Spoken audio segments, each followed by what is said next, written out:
Bum bum. Oh my goodness.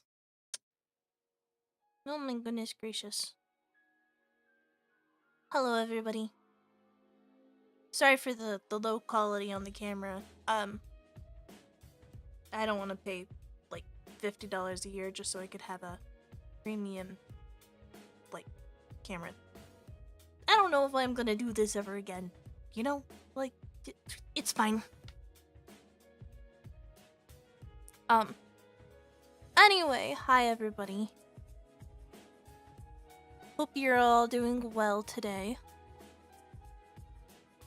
This is something new for me. I'm a bit nervous for sure.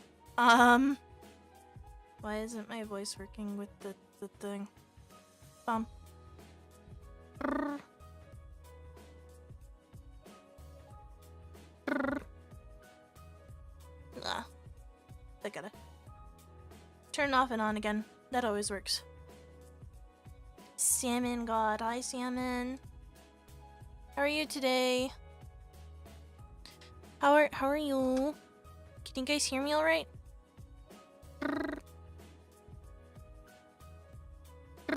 Why is okay? There it goes. It's like it's not working. It's not working. Wow. Yes. Definitely a little nervous. Ah! Kaze the songbird has been trapped in my basement for 6 months. Hi, Hey. Kaze. Hi. I hope you're doing well. But, yeah, no, I wanted to do some swatches of colors that I have. Lay them out kind of nice. I don't have a pen. I guess you can use this one. Does it work? Yeah, it works. Okay, cool. Yeah, so this is like the string. Got brushes. We got the paper. Got color. We got lots of colors. Got more right here too. This is what I've been using the most, but I recently got some higher quality stuff thanks to a friend. These are some more brushes that I've got. Oh, Dawn.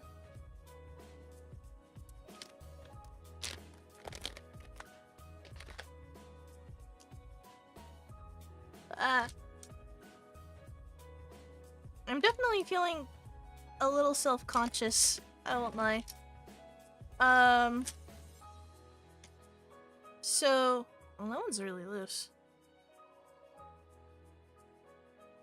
I don't know if you can see. It's like loose. Needs to be re-glued. Or something. I don't know. I don't know what brush I'm gonna use for doing sketches. That one might be fine. So, hi Kaze, how are you doing? How are you? It's good to see you. I'm gonna paint you such a nice painting and send it your way. Can't wait. Okay, I need to organize these up a little. But yeah, what are you guys doing today? How's your Sundays going? Green. Oh! Kaze, thank you for the donation. I appreciate it. Thank you very much. You silly little birdie. You silly bird. You're such a silly little birdie. Do you like this? This is lemon. This is ochre. Something like that. Rainbow. Hello. Oh, whoa. You're clean 300. Thank you so much, Kaze. I'm so glad. I really appreciate it.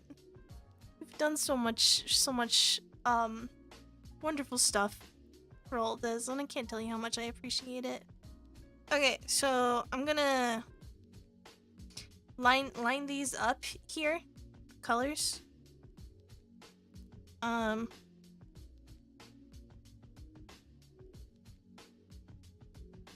like, I think it's fine if these dry out a little bit, because you can just reactivate them with water. It's okay.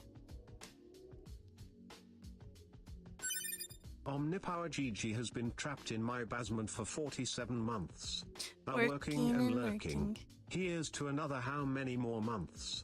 Thank you for always being a wonderful friend and streamer. Oh, thank you, Omni. I hope work goes well for you today. Hope it's nice and smooth, lewd under your hands. No, no, definitely not lewd. We're just putting some paint out. A little goes a long way, after all. Each one of these tubes is like $6. Like, my friend bought me the majority of these in a kit, so like, at the very least I didn't pay for all of them, but like, these are still expensive.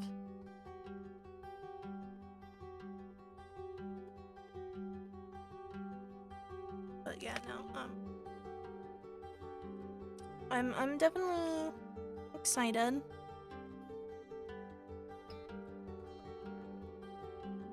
Yellow ochre is a great color. Gotta love yellow ochre. That's this one. E. Color yum. Yum yum? Yum yum yum yum?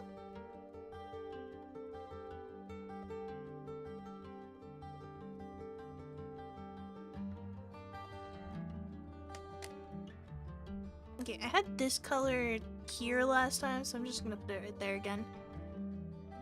Ow.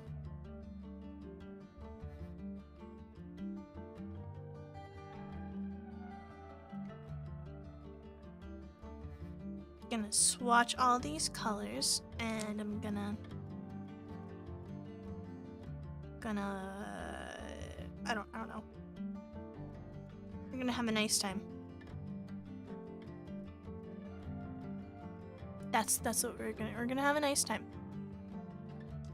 A very nice time. This is Prussian blue. Prussian blue is a really nice color.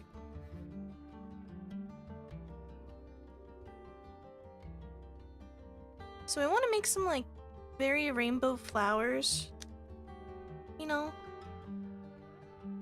See if I can at least. This is black.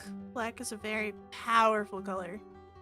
Little goes for a very, very long way.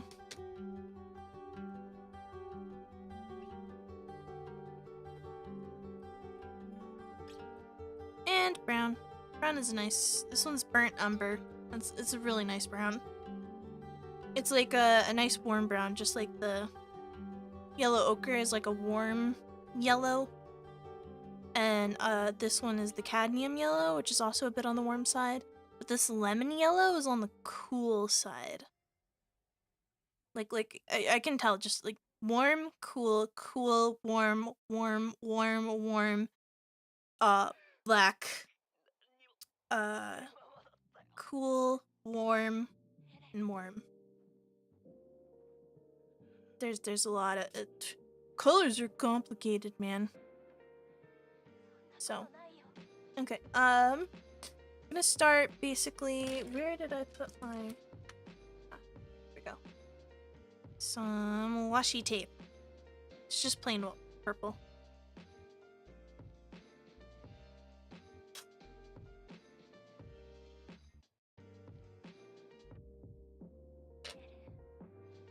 It's so weird though. This is like, I think, like the most you guys have ever seen of me. I really don't show myself off very often. Yeah.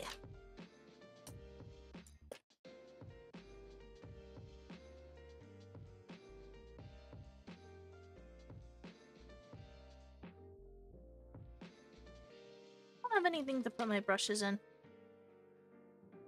I don't think. I don't see anything. I think this one's a little too thick.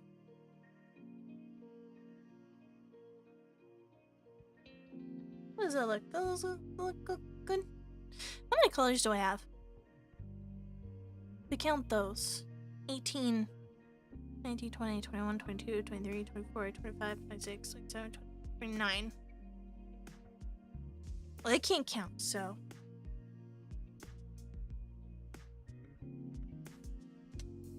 It'll be fine. How's the music? Is it a good sound level?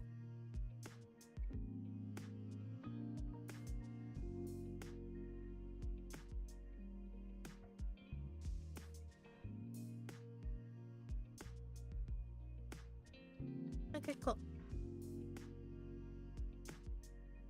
I thought some Ghibli lo-fi would be nice. Ghibli? Ghibli? Yeah, it's whatever.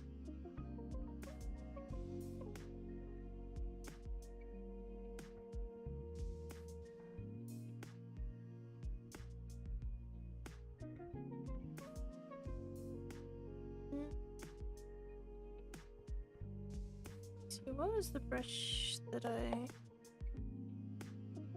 used?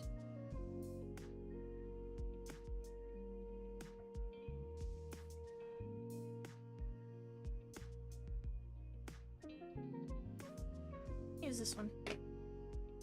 This one. I don't know what it's made of. The 5/8. It's a longer one. I'm still learning all the names of the brushes. Should I start with these ones? Should start with these ones. These ones are like a pan. They're pans. So if we grab some water here. I got paper towels too on the side there. Kind of messed up the white, unfortunately. They're all kind of a little messy. I don't know how to clean them. That's okay. Just gonna start with this one, and we're just gonna lay down.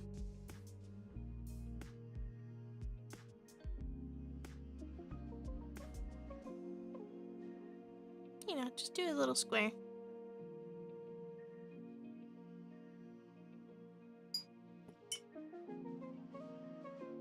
Clean it off. I may have to like replace the water a few times, but that's okay.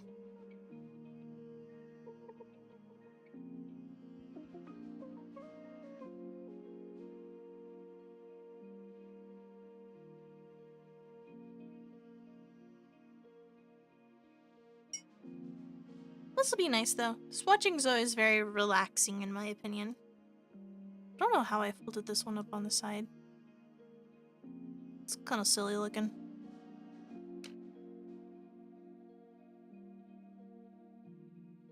I didn't tape the sides here because I want to try practicing controlling it a little bit, make sure I can kind of get it like, you know, square on my own for the sides. Like, you can already see it's piss yellow. The water's piss yellow already. How silly.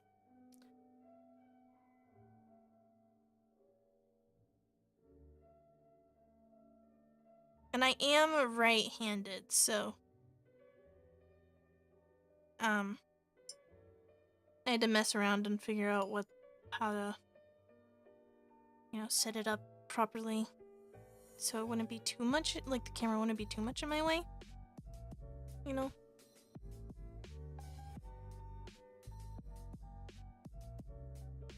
I'm gonna be practicing some more impressionistic, like poppies. Here, my friend would like me to do a poppy painting. I need more water on that one. I do like that pigment, the way it's flowing though. So I'm gonna be... see if I can clean up this white.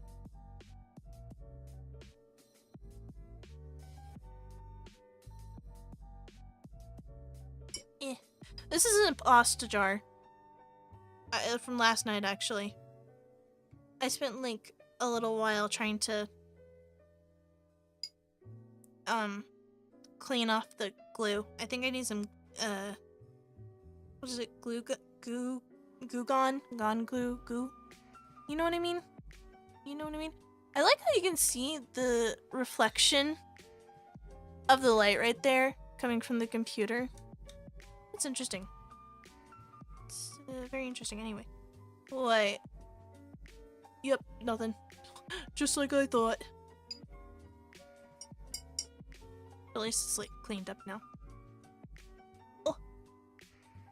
But yeah, no, now we're on to this one. This is purple, I think. Ooh, yeah. That's a nice purple in my opinion. Oh yeah, I hope the lighting's alright. I know this is not like the best. I think I could kind of zoom in a little bit, I think, here. Is it a little better? That might be better. Might be a bit better. Again, it's 720p for the, like, video here, so, like, you know. It's not gonna be very good, because... So apparently, before I've used, this thing called EpoCam that's, like, with Elgato. But for some reason, the app just doesn't exist anymore.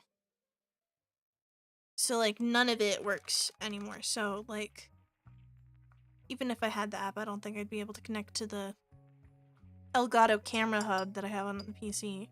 So I had to find something else. Found something called Camo. But, like,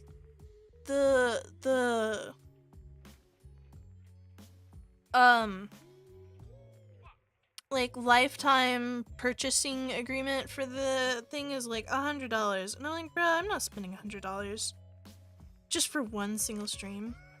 Just so I can have 1080p. Nah. Crazy.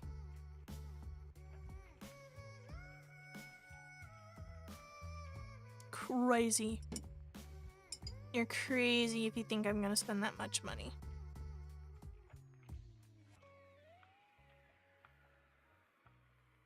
Like, I didn't even get a Sukiya model. You think I have the money? Oh, look at that blue. That is such a nice blue.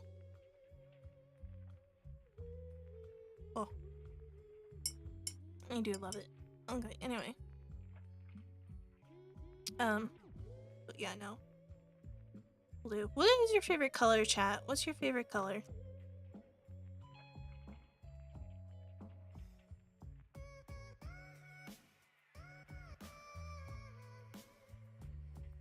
Salmon. So like the pink.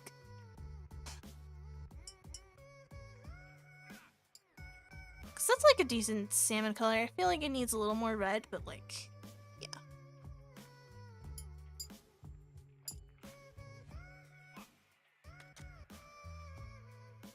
I don't know, I'm really getting into watercolors. I've been watching a lot of tutorials and stuff like that.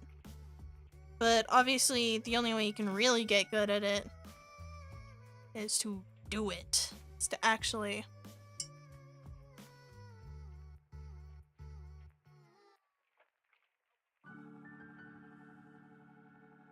It's to dig in and...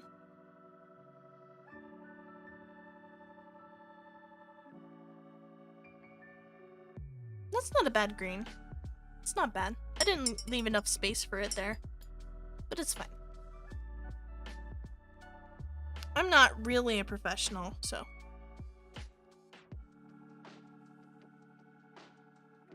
I think this one's my favorite, though, because I've used this, like, the most.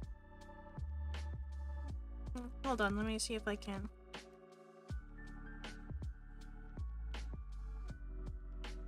Yeah, look at that. That's a nice green. Salmon, I'm gonna do my best, and I'm gonna do a salmon someday. I will draw you a salmon. I will paint a salmon. And you'll be the first one I'll show. This is that, like, yellow ochre from this set.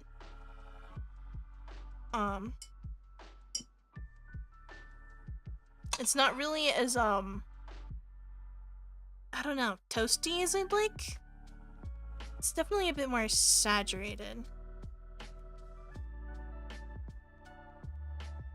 That brown is pretty pigmented, though.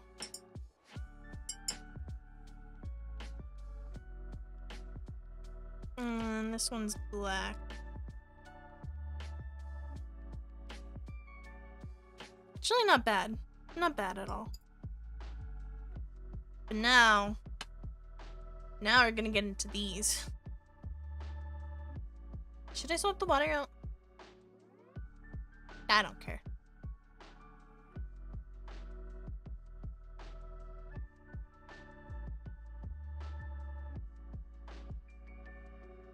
I might want to do more layers.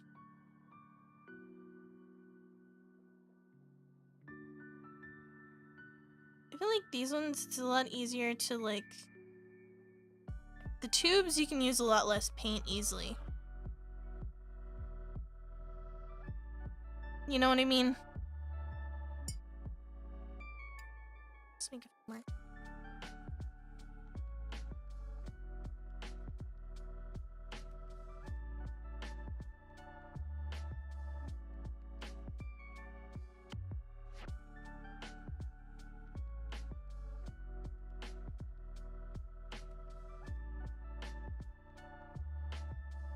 I don't think I'll need this many, but...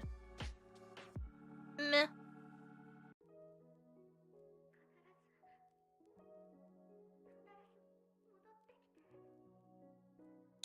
Eh.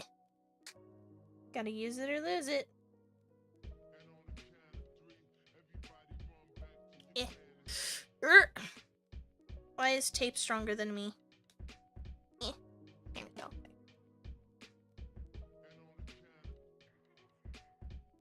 Okay, this one's like a rose.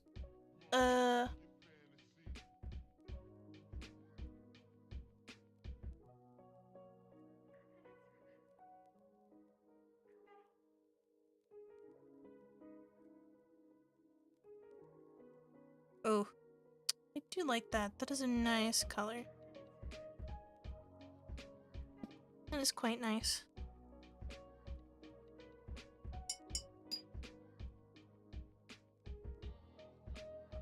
This is that lemon yellow.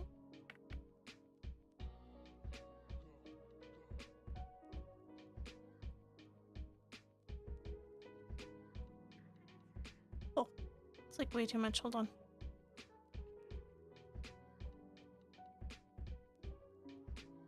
Go back into there. Oh, that is nice actually, you know? Look how vibrant that is.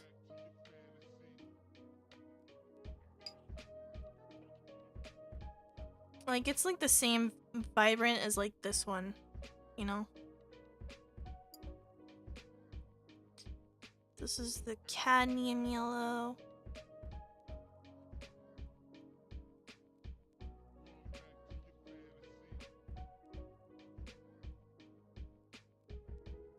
I live in a very dry climate, so these tend to dry up pretty fast.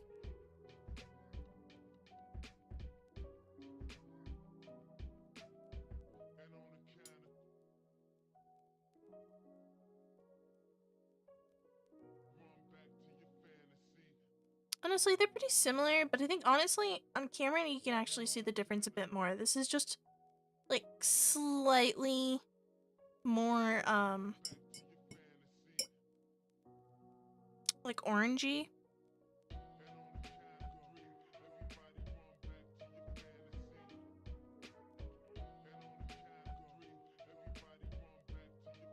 Speaking of orangey though.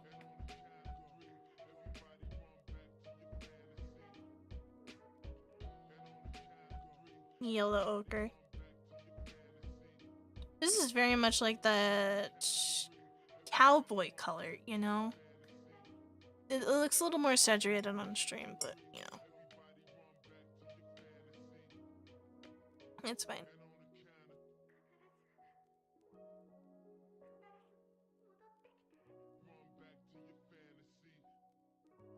Alright, let's see.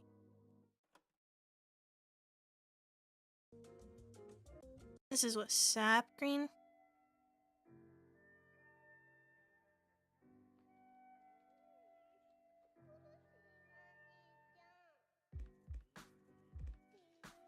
Yeah, that's a nice green. It's a nice green, you know, not bad, not bad.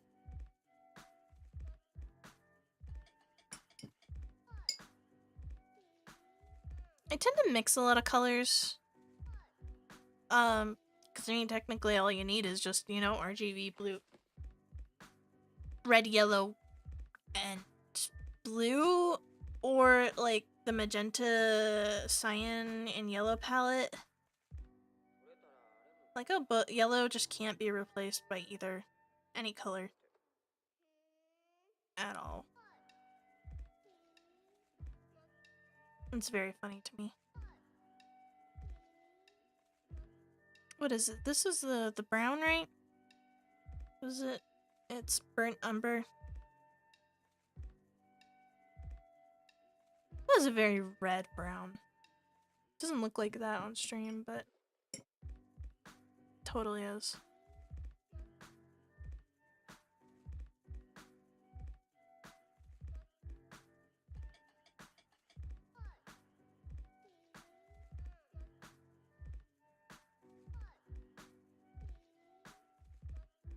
This is the black.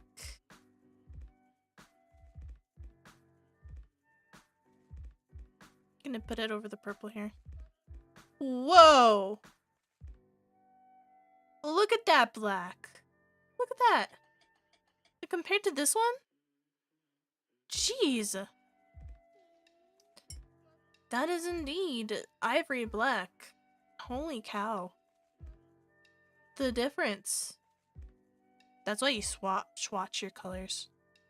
So you can know what color what you're working with.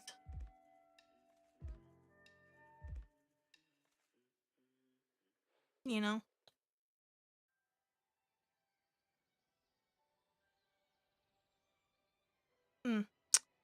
Look at that blue.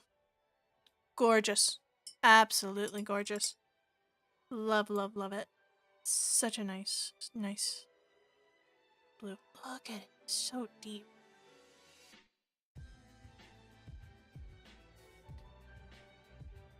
This is ultramarine. This is like a very classic blue.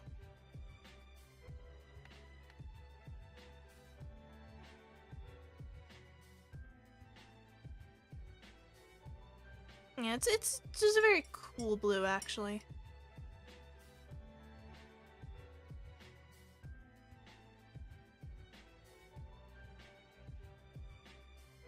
Last but not least, cerulean.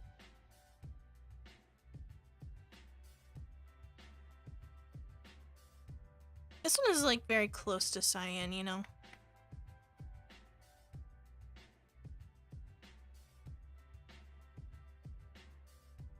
Tends to be quite bright.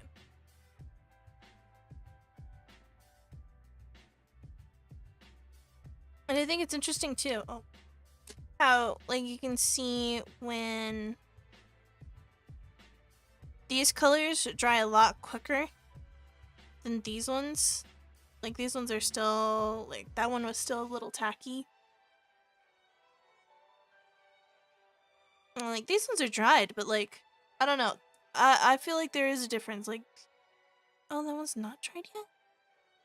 Weird. Okay, well anyway, like, you can, I feel like there's definitely a difference in the quality.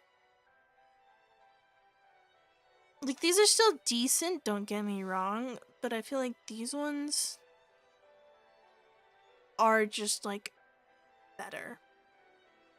The colors are more vibrant and more what, like, I would be aiming for personally.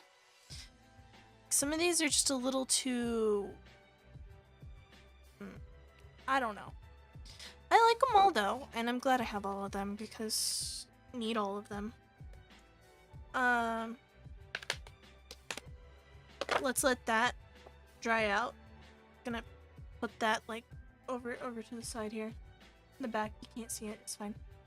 And then... Should I bring up a tutorial?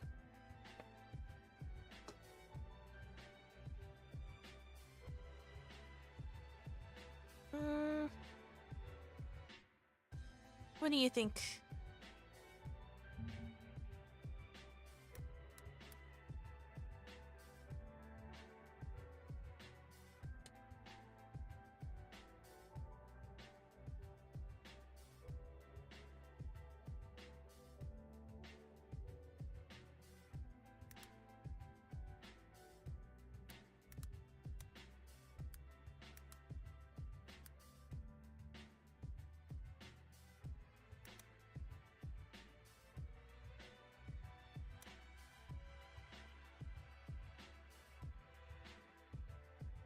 Let's grab some flowers.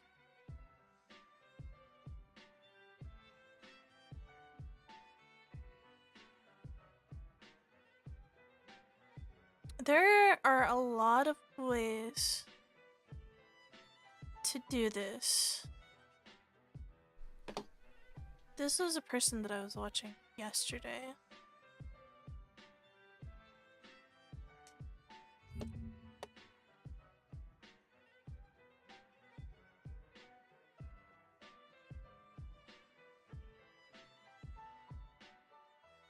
Oh geez, why did it get big again? I want this to be smaller.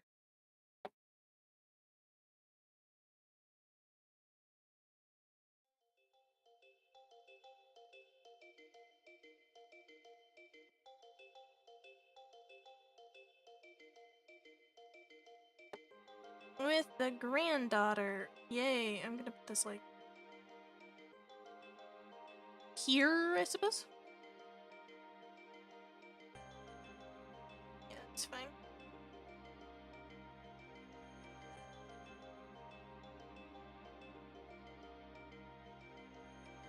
Hi there.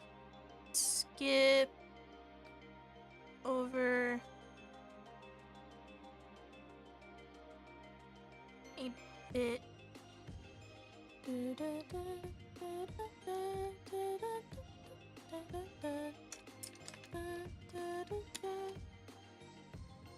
So she's using more of like this kind of brush, a long round. Was she using a 10? Drop a brush. It's okay, it was small, we don't need it. This is an 11. I wish I had a brush like that. It's so big and goofy looking. Maybe we should be able to hear her.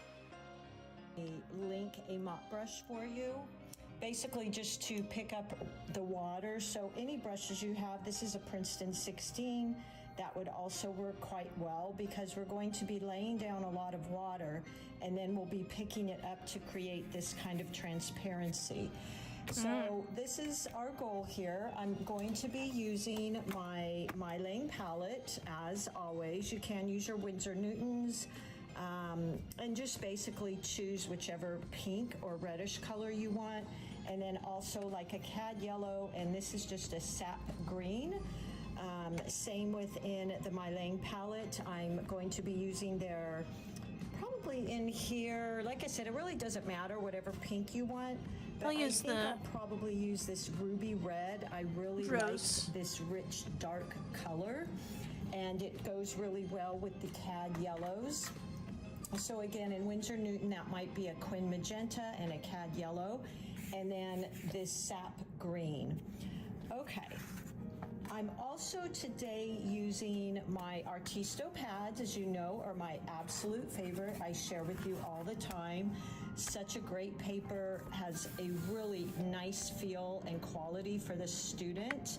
I am using I paint on these all the time, and I'm a little particular Artist about my paper level because 2. I like it to have a nice texture.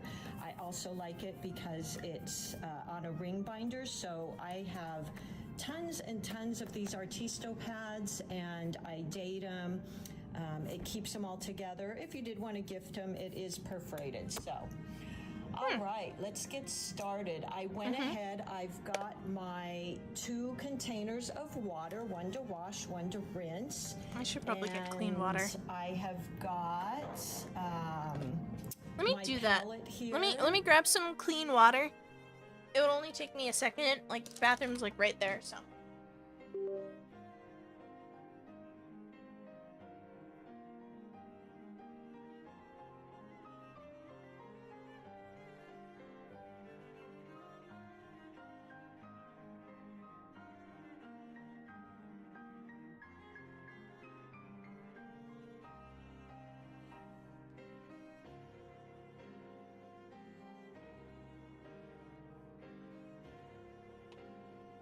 I meant to make myself a matcha latte before I started all this. But oh well. Oh well. It's fine. I do have this. Body armor, fruit punch. I like this one. It has a lot of potassium in it, I think. How much potassium do you have? 15% of your daily total. Cool. More than I'll normally get.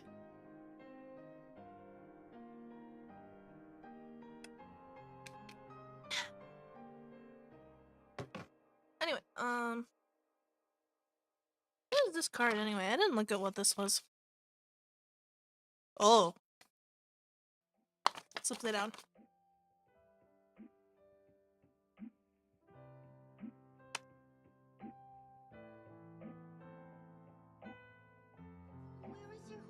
It really goes into detail about like how so like it has extremely pigmented permanente staining color, granulating color, transparent and opaque. That's actually quite nice. And it's all labeled right here so you can see.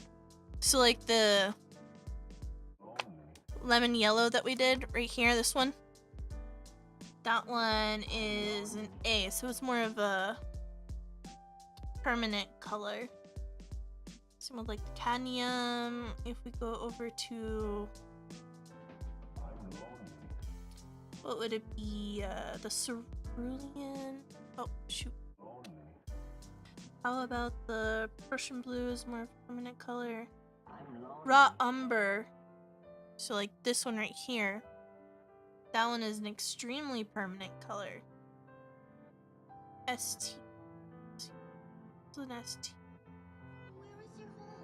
Don't you have any friends or family? No. Cerulean red pale hue is a staining color, so it's harder to pick up. So is the dioxine violet. And then you can also see excellent, like it even shows the light fastness. So that's basically how long the color will last. So like when you have this out in the light, after a while some of the colors are going to fade. Whether you like it or not, that's just how stuff works, you know? So like them putting on the light, they do extensive tests to show the light fastness, by the way. So like, you know, but it says excellent light fasting and very good light fasting. No rating, yeah. So like, you can see if there's no white line there, probably pretty hard to see. So like for these ones down here, like this burnt umber, which I think is actually the one that I have. I don't have the, I don't know. Anyway, so we go over to the Prussian blue, which I have. That one has a white, one line. So that means that it'll last quite a while. How about this sap green? It's a staining color. I don't know. That's very nice. I'm glad I actually looked at this. It's very informative. I'll even have like some of the techniques and stuff. We'll probably be going over some of those today too. Sorry, you know, sometimes when you're just a little neurodivergent like me and you get into something, all of a sudden you just learn everything you can about it and then you become like a mini expert. I might have a little tism. Anyway. And I think we're ready to go. So choose your pinks, get them ready on your palette so they're ready to go. Because this is also very much a wet technique, we want to have our paints ready to go. So let's get those in our palette now. Go ahead and choose your pink or red, whatever color you're going to use. And I'm making this quite thick in here for outlining these petals. So I'm gonna say the ratio is probably like melted ice cream. I use that description for it. So it's still movable, but it's quite a bit thicker. So probably 85% paint, maybe 15% water. And that's what we're going to outline with. So I've got that ready to go here. I'm gonna grab just a little I'm then going to go ahead and get some cad yellow in here. That'll be ready to go. My cad yellow has a little bit of another color mixed in it. That's okay. So let's just get that in the palette. There we go. She's using cad yellow, which is this So one. we've got plenty of that. And I'm going to be using a lot of water with this technique. Okay, so there's my yellow. My palette, by the way, is Miss Ceramics. I link her all the time. You guys seem to always ask me about that. She does these custom fun palettes for me. Mine just in particular has And then I'm gonna little get that daisies on it. All right. sap green as I want well. to first draw this, and if you'd like this drawing, I'd be happy to give you the drawing. Let's just, so I'm going to kind of copy what I did here with these petals. We're kind of looking at it from the side. So I will start with my one middle petal. I don't have a pencil on me. And go up here. These petals are going to be a little bit overlapping. Nor can I see what she's doing anyway. Like this. I've recently had a lot of you too ask me about what pencils I'm using. Keep in mind when I'm drawing, You have for ADHD I'm too? drawing a little bit Yeah, darker dude. because I want you to be able to see. So I don't normally draw this dark. I can't even see it anyway, And then unfortunately, these are those miss. little sepals. I appreciate it. And then we'll come down with our stem. It's fine. And Don't, maybe don't. do one more here. Like that. So I think that's a good shape. If you want, I've shared this with a lot of you, these kneaded erasers are really, really great. I If do you like 'em. draw They're fun, like, or sketch your thing to mess with. flower beforehand and you just want to lighten the pencil marks. I'm not going to do it because I want you to be able to see my pencil marks, but you can just put these are great. They're like, I don't know, maybe $3. I will link it for you. And you can just roll it over. It's a good idea to lighten it as well, because when you have graphite on the page, you'll tend to run into some issues. I've experienced. Like the graphite will be picked up and it'll mess with the paint, if that makes sense. So if you can avoid, like, you want to get rid as much as you can, you know. Let's see. Let me show you. It works really well. So if I was to draw that dark, She's and you using roll a this like a over it, H pencil as it well, will so a hard lighten that. pencil. So it works really well if you just want to lighten your pencil lines. Sometimes you can erase them after you paint, sometimes you can't. But again, I draw a little bit darker so that you guys can see what I'm doing. All right, we're gonna go ahead and start this. So wash and rinse your brush Rinse, rinse, rinse, rinse, rinse. and just Tap, tap, tap. tap it off. Forgot my paper towel here, darn it.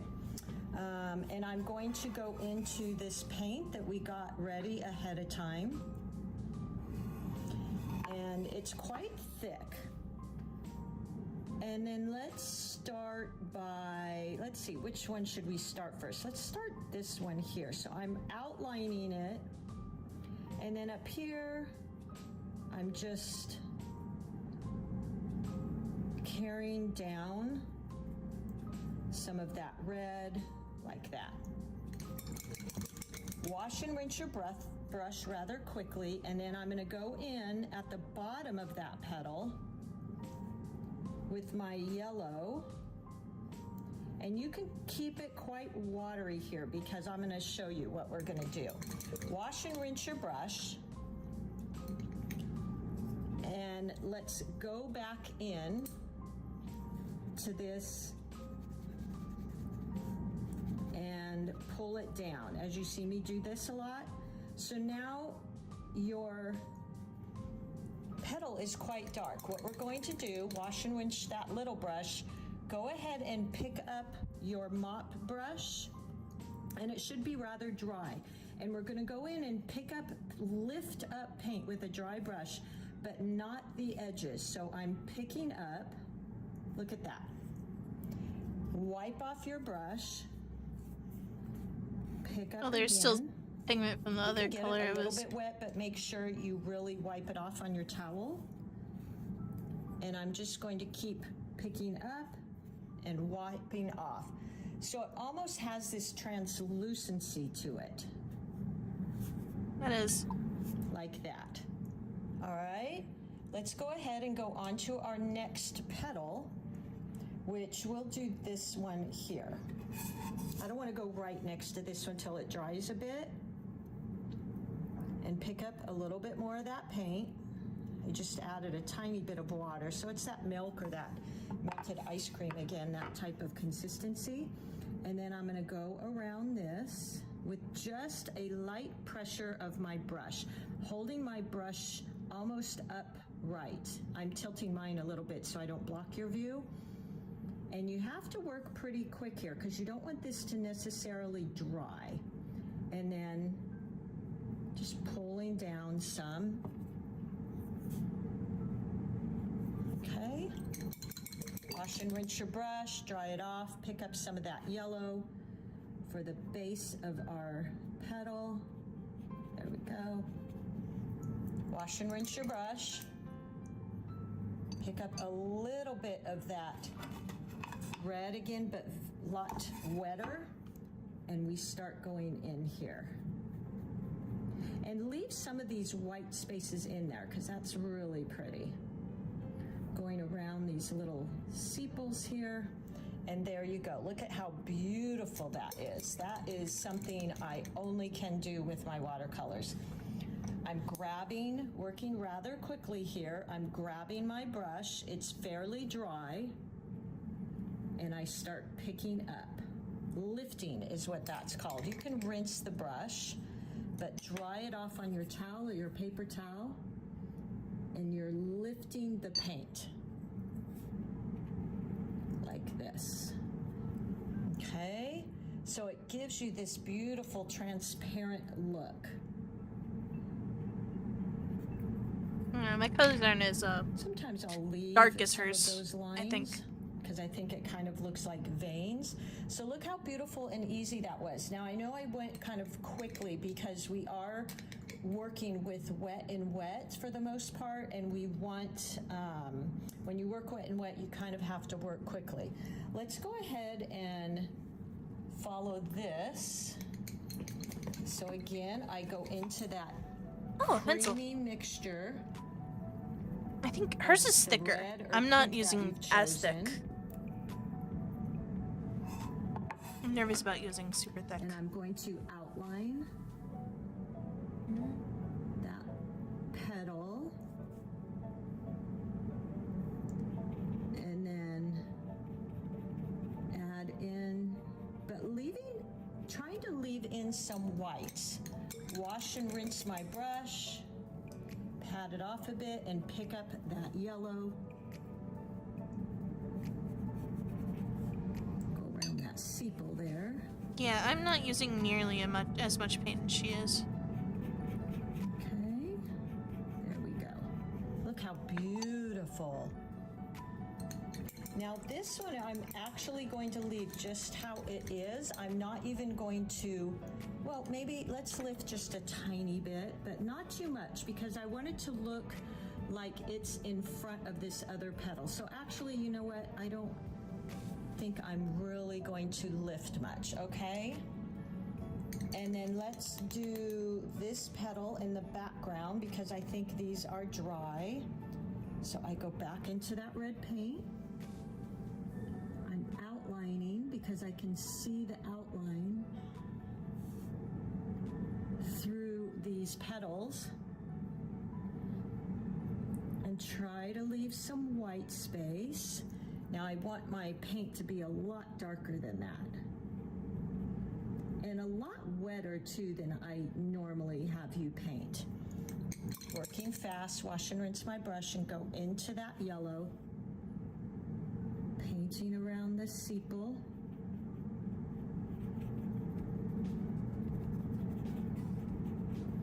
And then wash and rinse my brush. Just adding in water, kind of blending all of this. Look how beautiful. I don't want to use my brush too much in there. And then let's just pick up a little bit, because is there an unfairly dry? Yeah, totally. The background. So I lift a little and then dry my brush off. Lift, dry off on a paper towel. Lift like this. Look how gorgeous that is. Again, this is a technique I've only been able to get with my watercolors. So beautiful. And you're avoiding the very, very outline edges, because we want these to stay kind of outlined, all right? I might even go into those a little bit more. Like that. All right, let's do our last petal over here. Outlining. Very, very light pressure on your brush.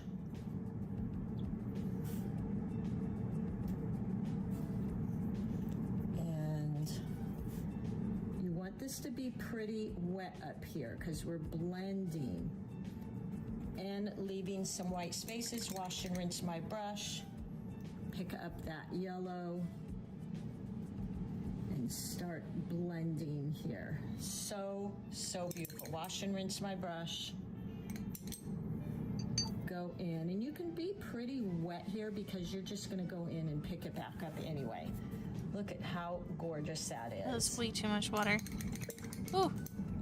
I'm actually not going to pick too much up here because I'm kind of liking that it's a little bit darker.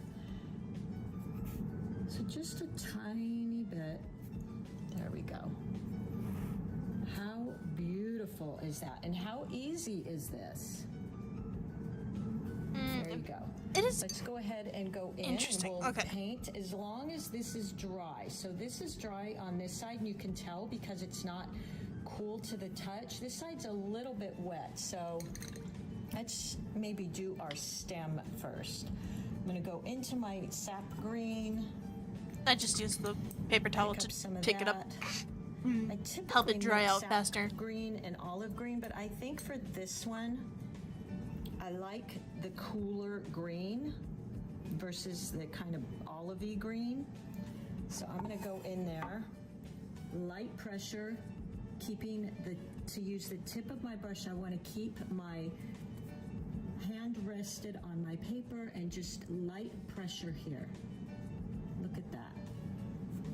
Gorgeous. So delicate. And then go in and start creating these little sepals.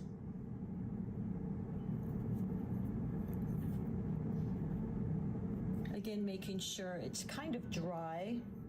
And then let's outline a couple leaves here. So let me grab some more paint.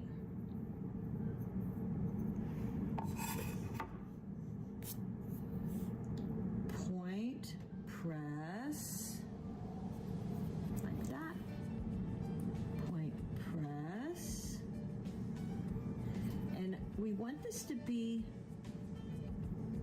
quite wet because we're coming in with water. I have not and gotten going the leaf to mix technique that. out. So I'm picking up a little bit of yellow, just adding that yellow in like that. Look how beautiful. And now with a wet brush. There we go. Ah, Gorgeous. Nope. it's not working. I'm not doing it right. All right. Now rinse that brush and set it down, and go ahead and pick up your mop brush.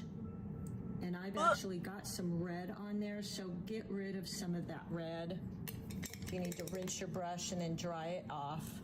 The red isn't bad in there, but...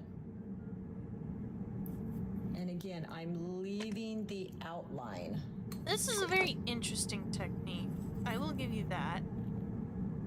What if we did... Just picking up the inside, and it gives it this beautiful translucent type of Oh, look. it's me! Yep. I'm Let's on go my ahead alt and do account. our last leaf, because we're going to make 'Cause this it's, kind of simple. Picking up my paint. This is a dark. How about this one? This one No looks matter fun. your watercolor skill level, mini flowers are great fun and they're great practice. So that's exactly what we're doing today. Join me as we paint 9 beautiful florals, all from my favorite book, The Flower Color Guide. Okay. Yeah. We can do this. We can... Welcome back, friends. My name is Shada Campbell, and today we are painting a whole bunch of watercolor flowers. We're using my favorite reference book, The Flower Color Guide, and we're going to take a look at every flower we paint today. We're going to paint mini florals, but we always want to capture some of the truth of each flower, starting with the cone flower or echinacea. I'm looking at the details, large stamen, Echinacea. petals that fall down and away. Even those funny little guys with the sparse petals. If we can capture some of the truth of that flower, we can simplify while still making it recognizable and beautiful.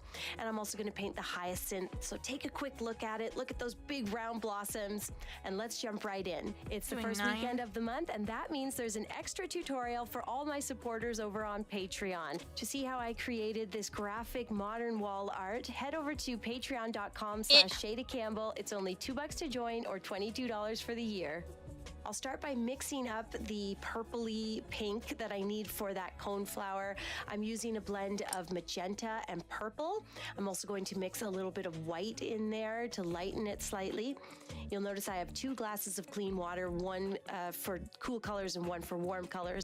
And just a reminder that the that's clever. full supply rundown is at the end of the video. So if you want to know everything I'm using, skip to the end or wait until the end. And then Hold if on. you want to purchase any of these What supplies, size do I use? everything is linked in the video description. It's a great way for you to get exactly what I'm using. Gonna use an 8. Shopping those Amazon links helps to support this channel.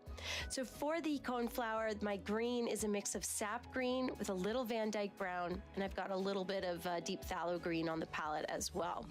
I'm also using yellow ochre, or actually raw sienna, and then I have that Van Dyke brown sitting there too. And those are the colors we're going to start with. So use that raw sienna, paint a little semicircle, and then using the tip of that round brush, the fine point, you're going to put some little spikes on the Hold on, she is semicircle. going Then we really- rinse our brush, pick up Frankly, that very fast. Hold on. I don't even have the color mixed. Okay, hold on, ma'am. Please. Let me mix the right color here.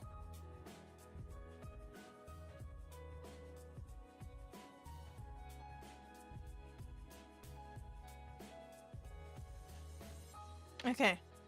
Ugh. What colors was it for that one? have that Van Dyke brown sitting there too. Van Dyke brown. I don't have a Van Dyke brown. Like a burnt umber.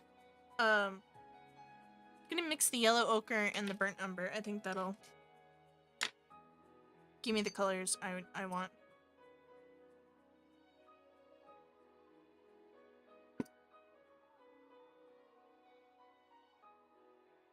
Okay, I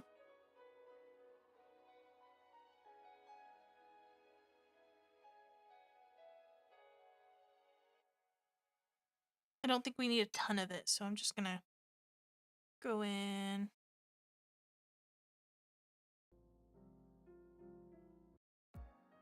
Yeah, that looks about right. Alright, go ahead, ma'am. And those are the colors we're going to start with. So use that raw sienna, paint a little semicircle, and then using the tip of that round brush, the fine point, you're going to put some little spikes on the semicircle. Then we rinse our brush, pick up that pinky purple hue that we mixed, and we will start ドリンクアッ painting プ one ビッ petal at a チ time. And ITS each ハイ petal ドレー takes ション me タイム one or two brush strokes. So just a nice smooth run of the brush across the paper, starting from the stamen and going out. Yeah. You can make some of them quite thick, some a little thinner. And then I I want to darken them slightly at the top, right where they meet the stamen. Let's do another one. Let's do that funny little guy that we saw.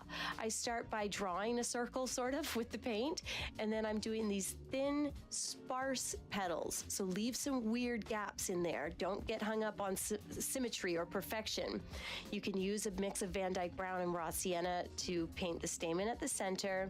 And then we'll use that deep dark green that we mixed, and we've just got a bit on the tip of our brush there, and we're doing thin, straight stems and some leaves that are sort of halfway down the stem. They're nowhere near the flower.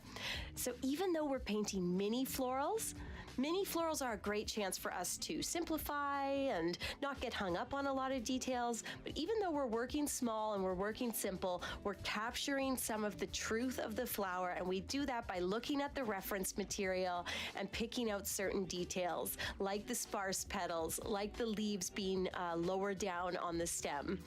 I used Van Dyke Brown to add the little spikes and dots to that stamen, put a bit of darker green on some of those leaves, and then finally came in with that really rich blend of magenta and purple. Oh and my darkened goodness. the tops of the petals. She really goes quite fast. I am not there, hun. Not there. Not there at all. What green does she even use? I don't even have a... Guess I could use this one, since I do tend to like this one. It's not... Let's try mixing... sap green.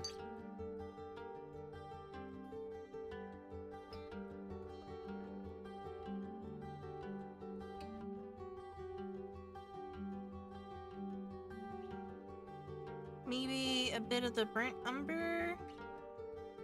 It's not very dark. No, what would it be? We need...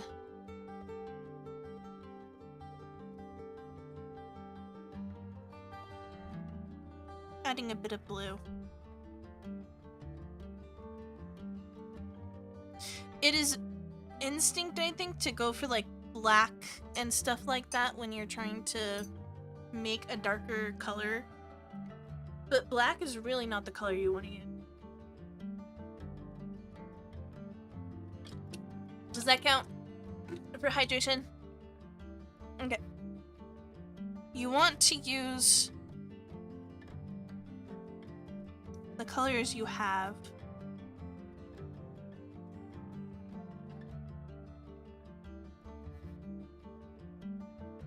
I'm trying to think about like what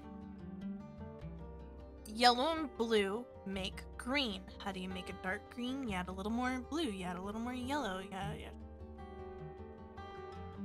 Try to figure it out, because you can make some really cool colors just by doing that. And then since this is still... I mean, this is not bad. I kind of like it. Okay, let's see.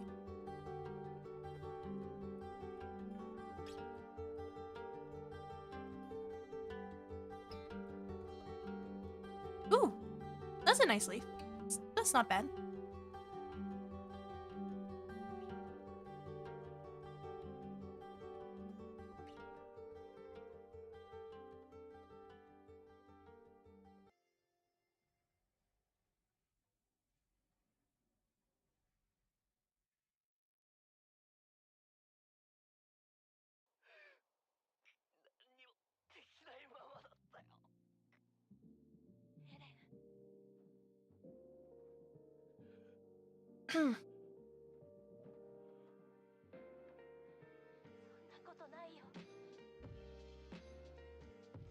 Okay. Hello, Razorblade Sharkjaw. Welcome in. Hope you're having a good day. You like paint on? You like watercolors? You like gels? You like gels? Oh, where did that drop go? I like water. You're not the only one here who likes water. Salmon also is a prolific water enjoyer.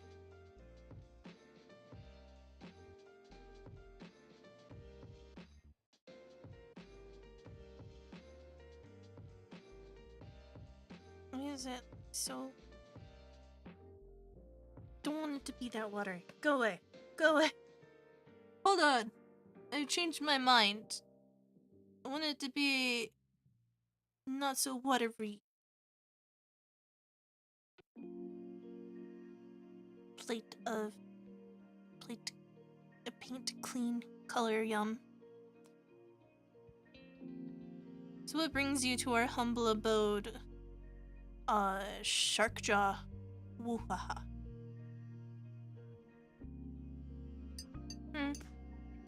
What? How shall I welcome you?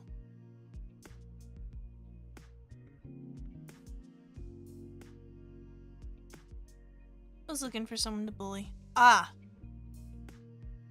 Well, you have found yourself an easy target. Go ahead.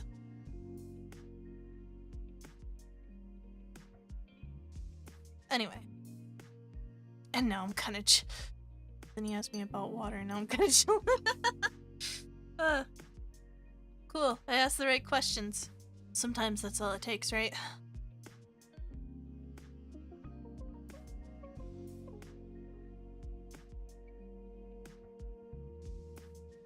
Yeah, we're just having a good time. Trying to follow some watercolor tutorials and just have fun. You know? I want to get better at watercolors, so. Yeah, no. Just like I saw in the reference Should I photo. turn down the YouTube video? Should burn your figurines with a blowtorch. Our next flower is a mini hyacinth. So this color is a blend of light blue and purple with a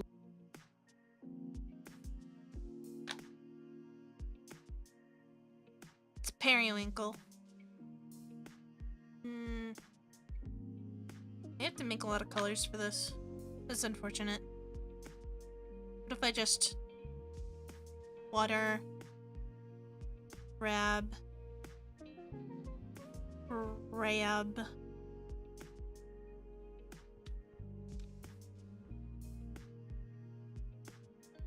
little bit of white. I've got a lot in my brush, and then I'm using my round brush to just make this round cluster. I'm looking at the reference photo, and I can see that, you know, the flowers are these very bulbous, very conical. So we want to get the shape, and the petals kind of curl up and out. So I'm doing a few brush strokes that kind of flick out from this cone shape. And I've put a little bit of darker purple into some areas, working a little wet into wet magic. I just let that color blend and blur, and that's, you know, letting the watercolors do the work for you. My second flower is just a little bit more purple, so a little more purple, a little less light blue, and having them both be slightly different colors, it just adds, you know, to the liveliness, the organic look of those flowers. Now, some details that I noticed about the stems and leaves are that the hyacinth has quite a thick stem, so I want to capture that, and I also want to capture that pea green, really nice bright spring color, and those thick, wide leaves that have just a little bit of a curve to them. We've captured those as well. And then the final step here is just to take a few brush strokes, a little bit of that periwinkle, a darker periwinkle, and put some dots and brush marks. That's going to make the hyacinth look like it is made up of all these little blossoms, which of course it is, but you don't actually have to paint a bunch of tiny flowers. You just have to do some simple dots. Whether I'm working small or large, this is my method. I like to simplify, but I never want to lose the flower in that simplification process. And the next flower that we're gonna paint is a rose. I'm going so fast. I can't keep up. Ended up making that hyacinth way bigger than I wanted to, but like, it's fine. It's fine. She wanted to use like a really light one. Okay. Just... I don't know what the petals look like. Just gonna.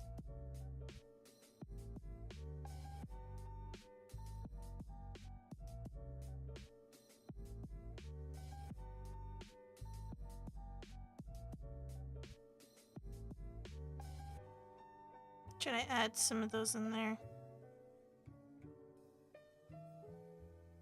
Okay. Ugh, these are not coming out the way I would like them to. Yeah, I'm trying to make the YouTube video, but, you know, this is a bit harder than they make it look. They make it look so easy, man. They really do. It's like, yes, totally. It's so easy. You just gotta do it just like that. Then boom.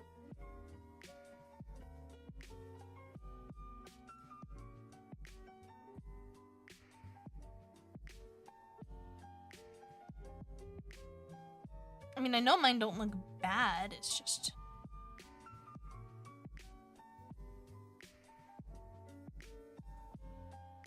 It's not like hers, so it's all over, man.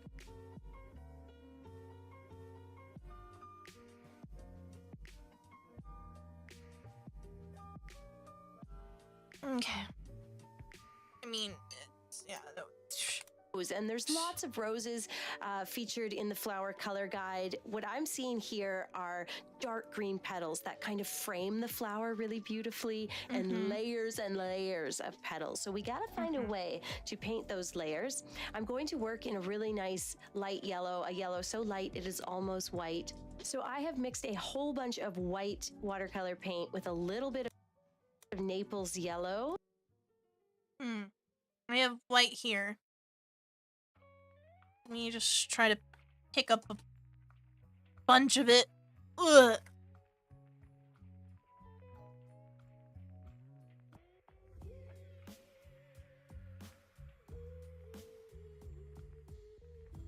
And I'm gonna put it like in here.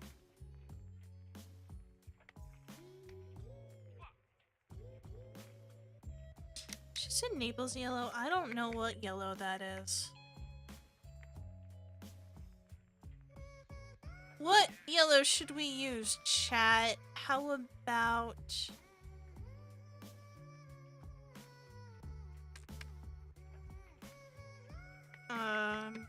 lemon. We'll use the lemon.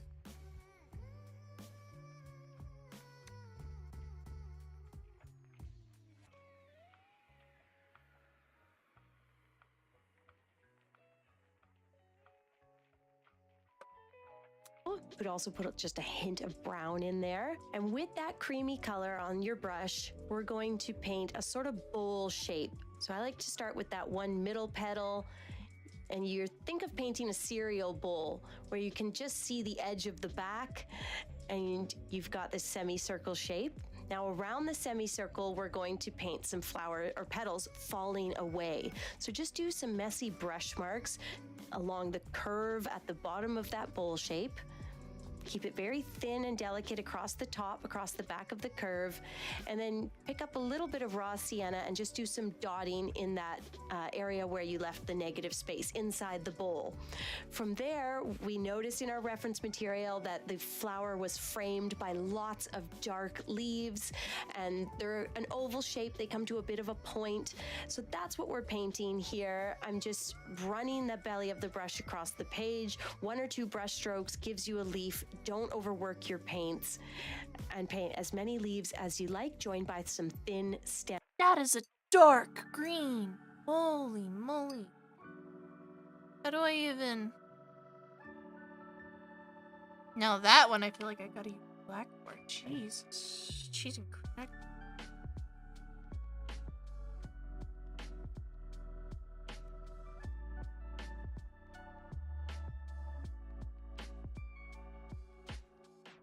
I feel like I have to use this really, really vibrant one. Pick up as much of it as I can. Try to use the vibrancy to get rid of like the how much the black will take over. 'Cause black is powerful.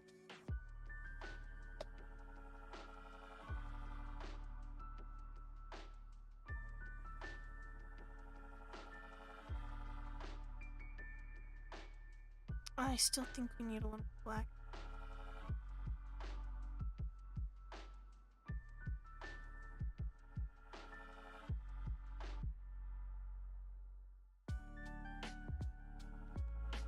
Okay.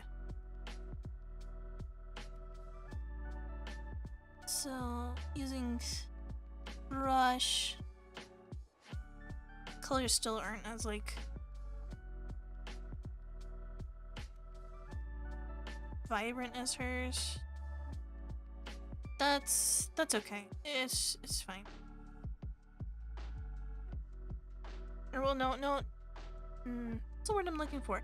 I have too much water in mine right now. And that's unfortunate, because it's a bit harder to avoid with this one. I think it's easier with the tubes to get, like, an actual...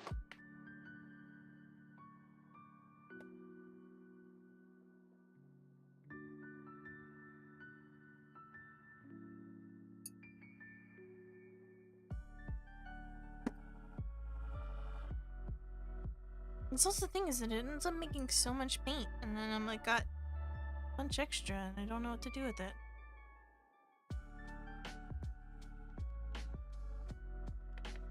Okay, but I think that's, yeah, that's a nice.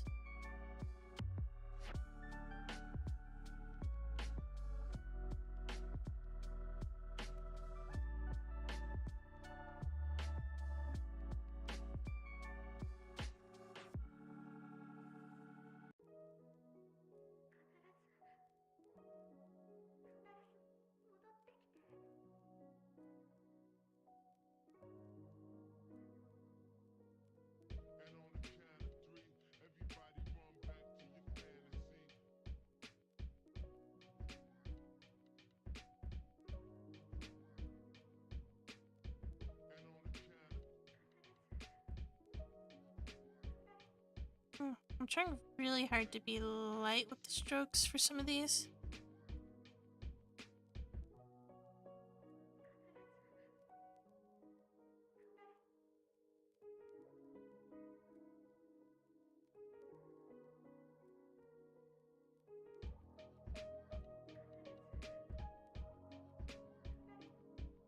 Because I want that, like, nice. It's like little spikes that the leaves have, you know?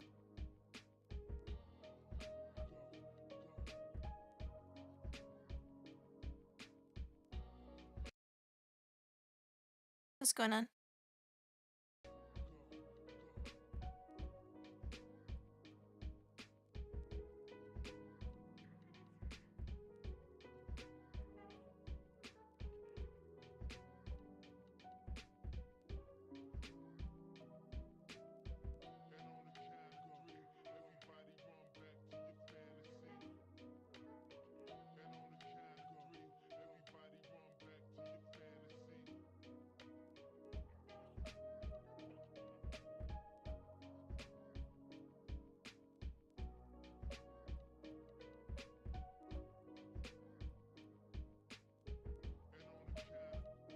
I guess it doesn't have to be entirely accurate.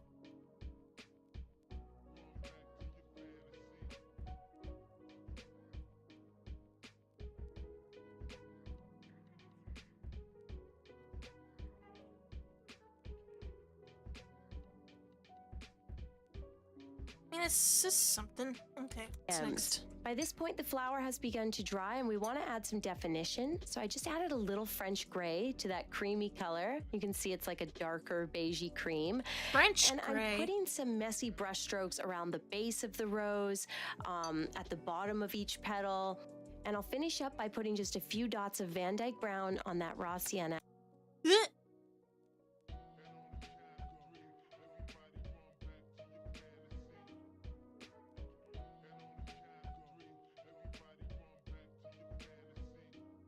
Just gonna do that. Maybe go in with this again. Well.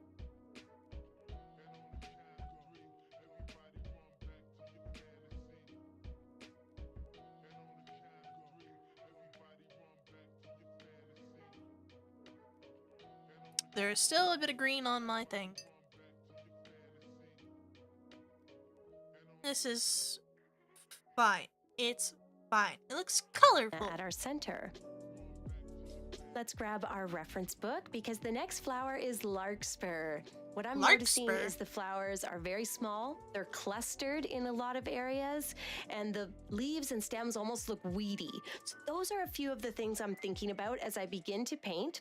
I'm using light blue mixed with white. And you can see I'm just making these messy floral shapes, 4 or 5 petals. Some are just 3 petals. Some are just like little heart shapes. Keep these blossoms loose, keep them messy, don't overthink it. Then you're Okay, so we're gonna add some more of the cerulean to this one over here. And we're gonna...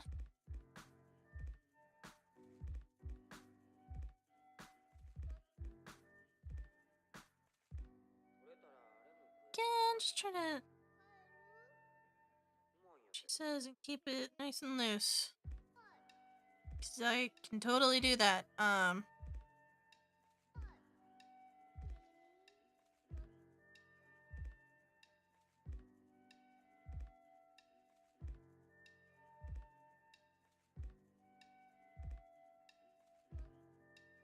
Hmm.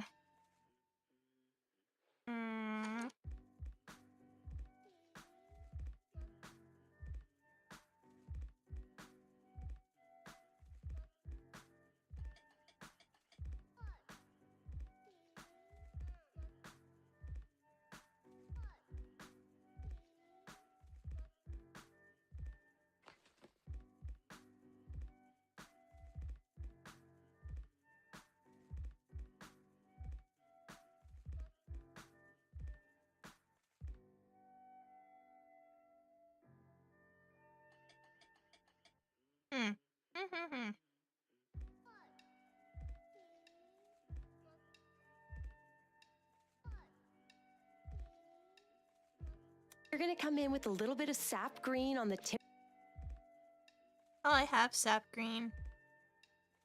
Yay! of your brush and paint these really thin. Painting thin, that's gonna be...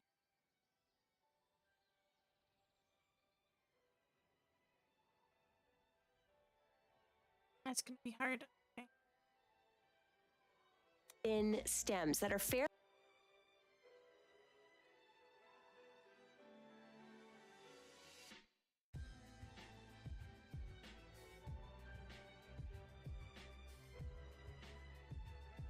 straight, and there's lots of them. There's lots.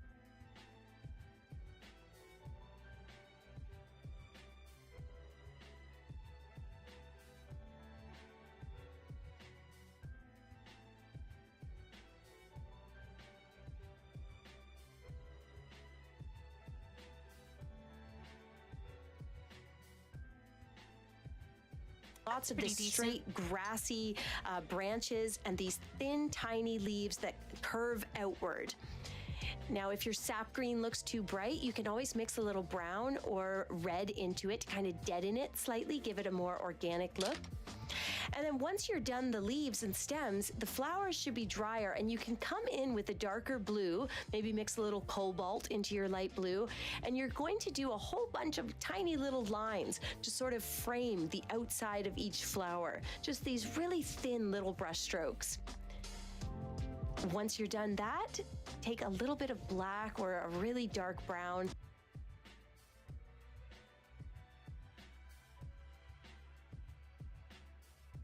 So we go back and we like add... What was it? This.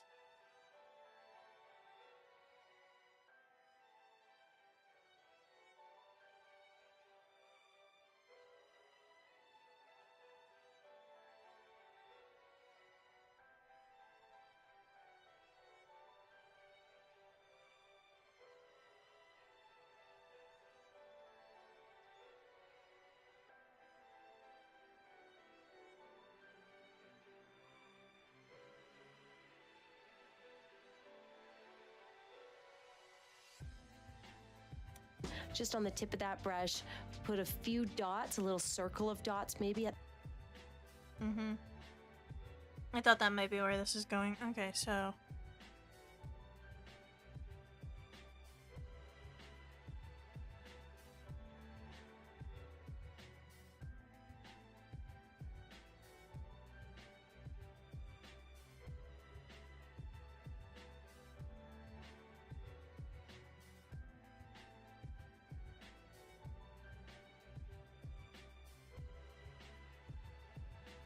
practicing being very... just the last, like, few hairs on the brush.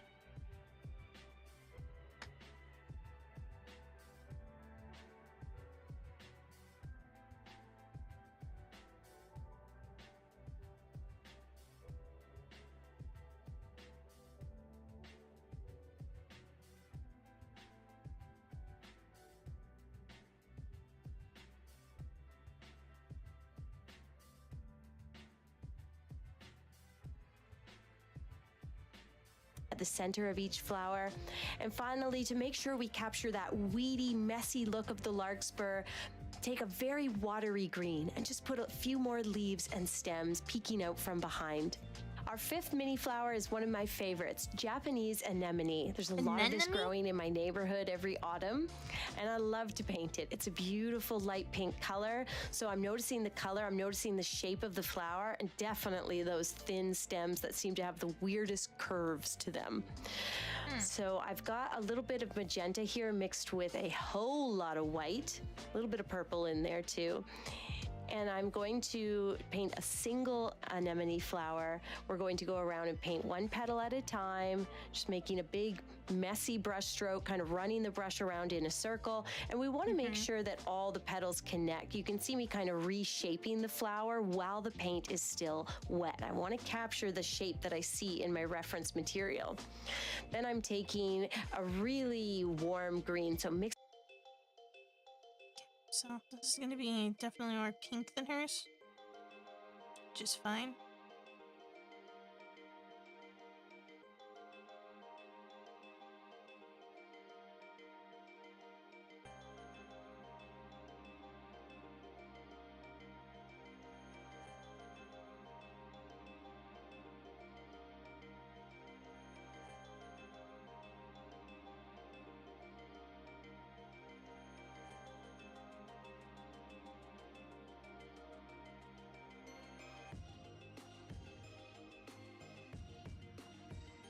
Probably should have left some space in the middle there. Mix a little extra red or brown into that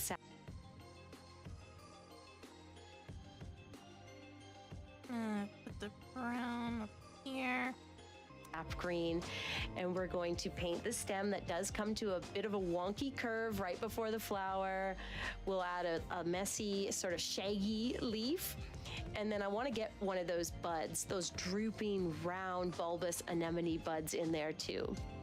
I always like to get a little blend of the pink and green, but in this case, the blend was too much. So what do? There's always a way to erase.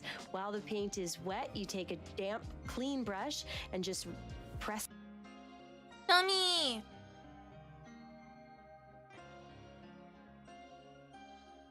Dummy, dummy, dummy. Hi!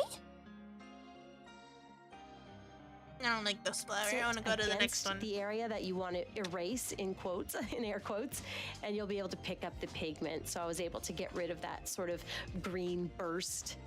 I put a little bit of darker green on the leaf, and then for the stamen, I'm going around with raw sienna or yellow ochre and just doing a big circular burst of little dots and delicate lines. Now, I also want to add some detail to this anemone. So just on the tip of my brush, I have the same pink that I used, but mixed with a little bit of French gray. And I kind of outlined the flower. Then I want to place a little bit of a shadow on some of those petals as well, just so that they look like they're curving and, you know, that the sun wouldn't hit them all equally. It creates a little depth. Finally, you'll finish it off by just placing a nice light green right in the center to complete the stamen. Let's take another look at our reference book, the Flower Color Guide.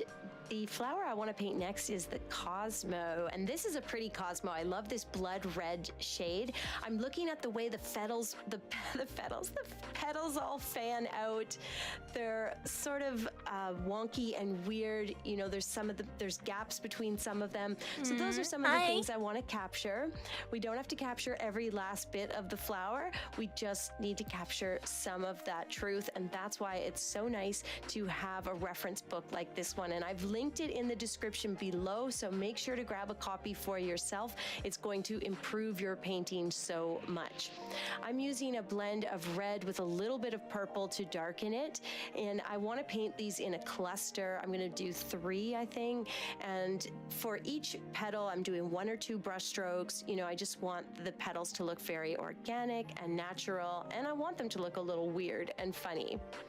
Once you've painted your cluster, add a little more purple to that dark red that you've mixed, and we're just going to darken part of each flower. So we want the petals on one side of each flower to be a little darker, like the light just isn't hitting there as easily. And while you're doing this, you can also darken the center as well.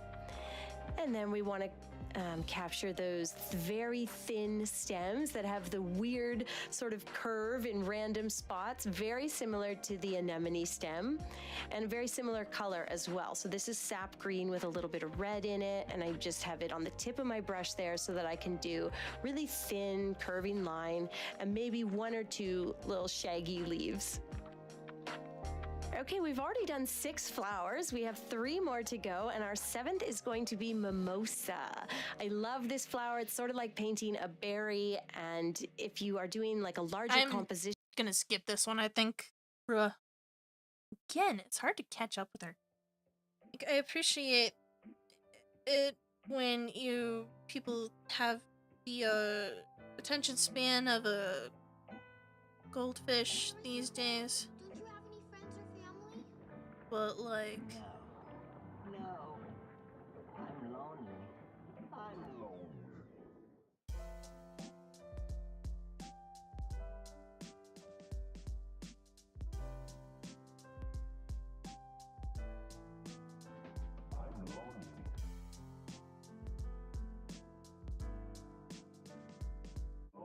guess go back in like she said with some darker purpley color.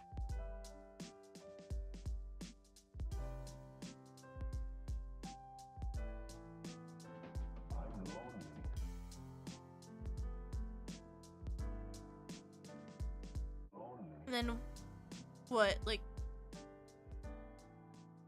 something with like a little black.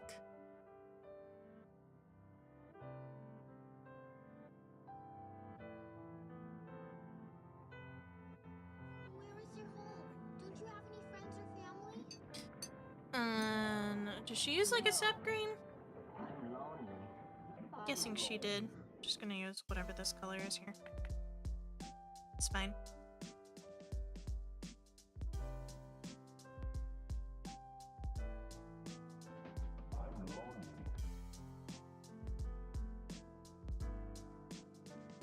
I like that leaf though. What a nice leaf.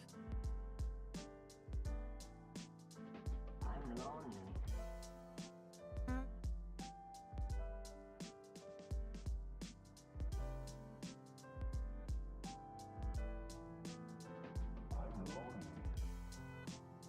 Woo.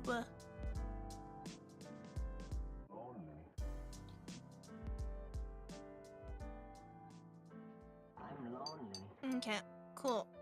Skip this one. Mimosa is one of those flat with some yellow. That's one of the things that I'm leave and okay. So you can keep adding brand down. It's so pretty, and so of course part of this that we really want to capture is just that color. I'm using a blend of white, a little bit of Naples yellow, and a little hint of French gray. And we are going to paint this flower one petal at a time. So just run that brush across the page, 1 or 2 brush strokes. Anyway, let's see.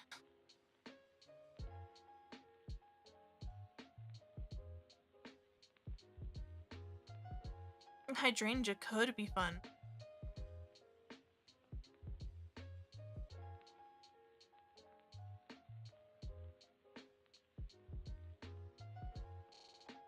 I want to do something with a lot of color.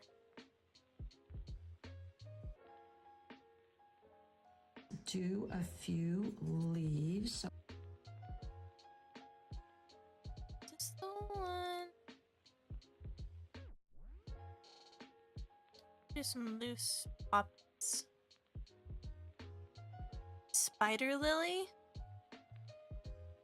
Interesting suggestion.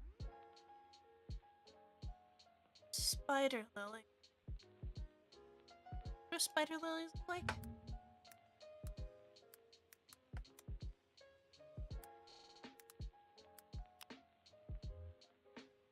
Oh, that's right. Those ones are really pretty. Let's see if there's a tutorial for that.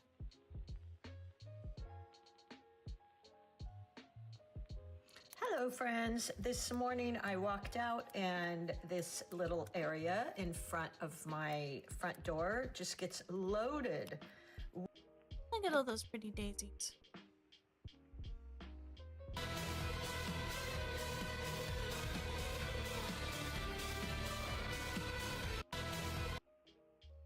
Okay, okay.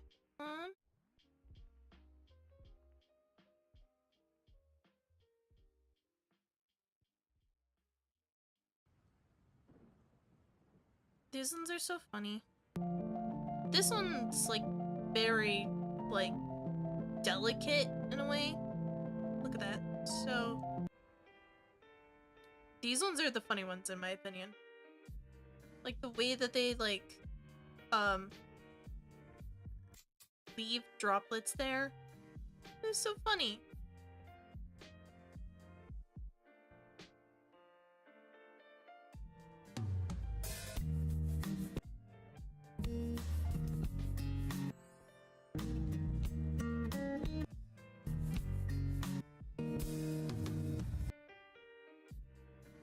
Alright, let's see what I can do. What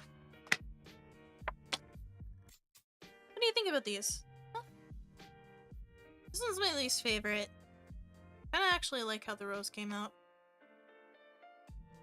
You know? Not too bad. Let me take these off.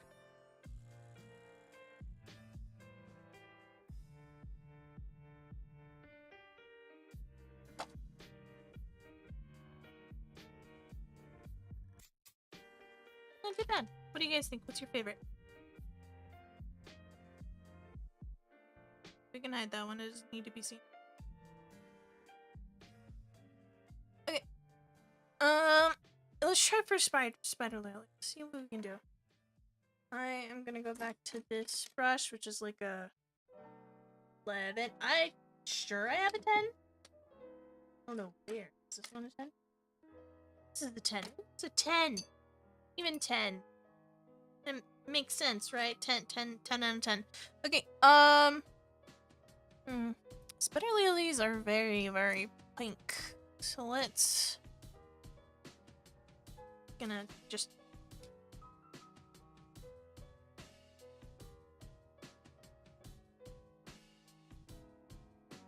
clean the palette up here.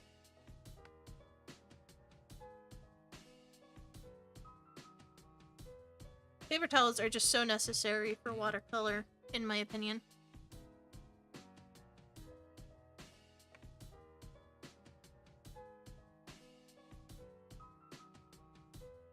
Clean up your whole thing, you know? We have so many swirls going on. Okay, let's...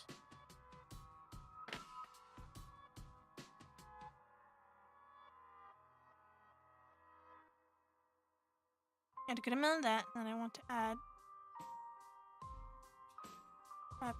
pink, purple, pinky pink.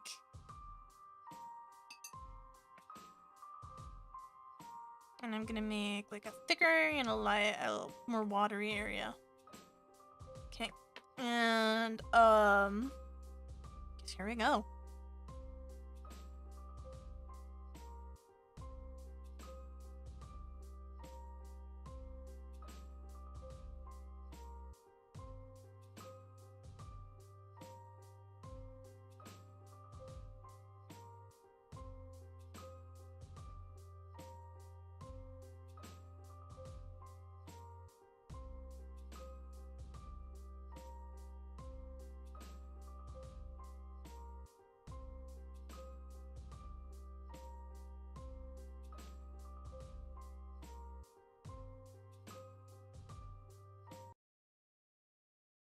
Trying to let the brush do what it wants?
Okay, and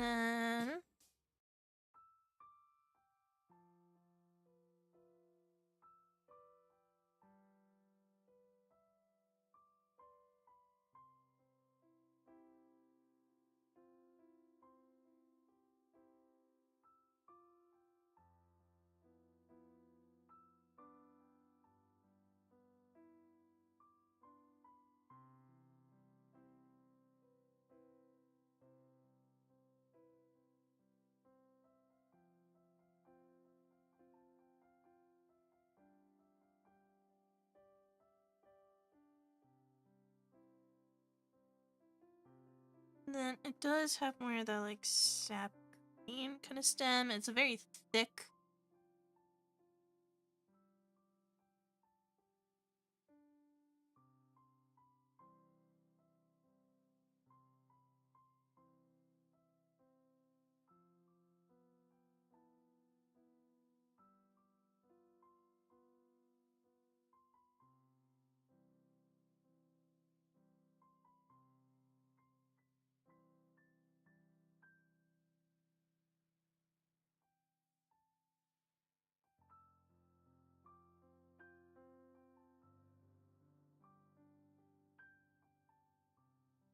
It's got like these little dots on the tip of the ones that are like all the way out there.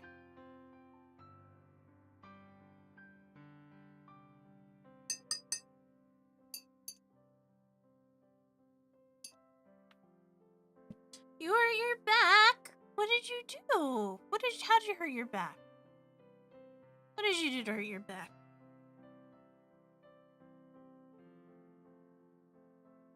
What did you do, Tommy?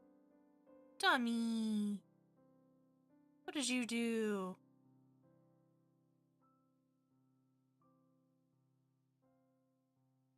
Please send cyborg replacements. You know I can't do that. You know what happened the last time I did that. Let's add a little bit of this. Right there.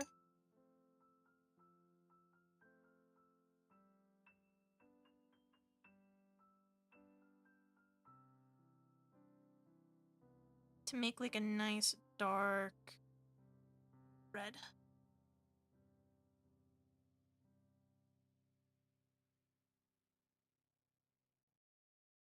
It's not dark red, but it's fine.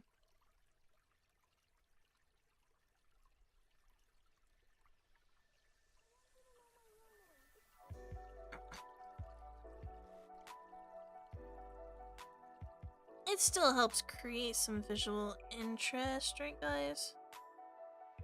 Bye.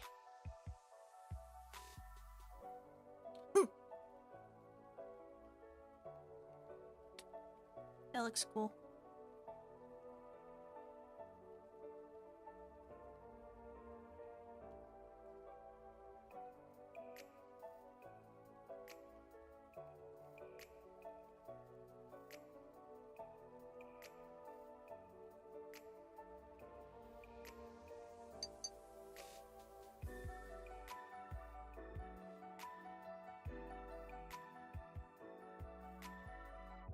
Oh, damn. Sounds awful. Oh, you're at off. Are you at Offkai? Are you at Offkai? People are at Offkai this weekend.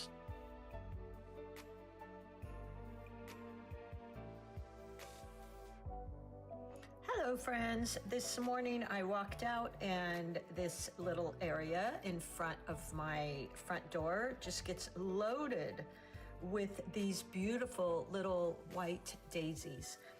I thought I'm going to do a few leaves, so I'm picking up that green, point press, and you could even do point press. Oh, I'm sorry. It would have been so much fun.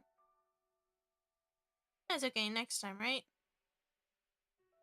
I'm not going.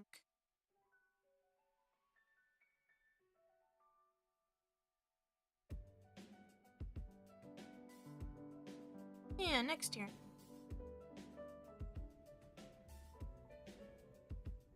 Next year. Hello everyone, welcome to my poppies watercolor video today. I'm quite excited because it's a different technique. It's more of a loose watercolor.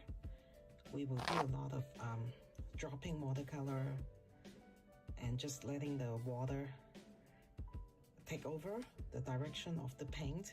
It's actually quite fun. So I hope you guys enjoy it. Let me tell you the paints that I will be using for the poppies. It's just mainly the cadmium, red medium, and I think I'm going to use the alizarin crimson to probably outline. And if I drop that into the poppies, it will be just very little. And so let's begin. I think I'm going to after I'm done painting and filming this video, I will go do a drawing with some darker marker so that you can either trace it on the screen of your computer or tablet, or you can print it out and just find a way to trace it onto watercolor paper. That might be helpful since I don't know what kind of equipment or stuff that you have at home that you can use. I will just try to guess if you were my daughter. He sounds so especially the one sweet. that is in Texas. What will she need to get this painting, get started with the painting? So I think sometimes with a little drawing, it might really help. So I'm going to try to do that, okay? She sounds so precious. The same old, my Chinese trusty happy dog paintbrush. And so what I'm going to do is, on the back side of the poppy, the petals that are further away from us, I'm going to use more of the watercolor dropping technique, and the one that is closer to us are more saturated, so I'm going to use a little more intense in color and a little less water. So that's my Yes, plan. I got this. I actually had done a practice. Let me show you. I think I had posted that on Instagram. This little one here. Oh man, that is did lovely. A couple days ago, and so I will be looking at that and I can do it. make some improvement. Go getting around. I should clean the water again. It's like blah. It's probably fine. Like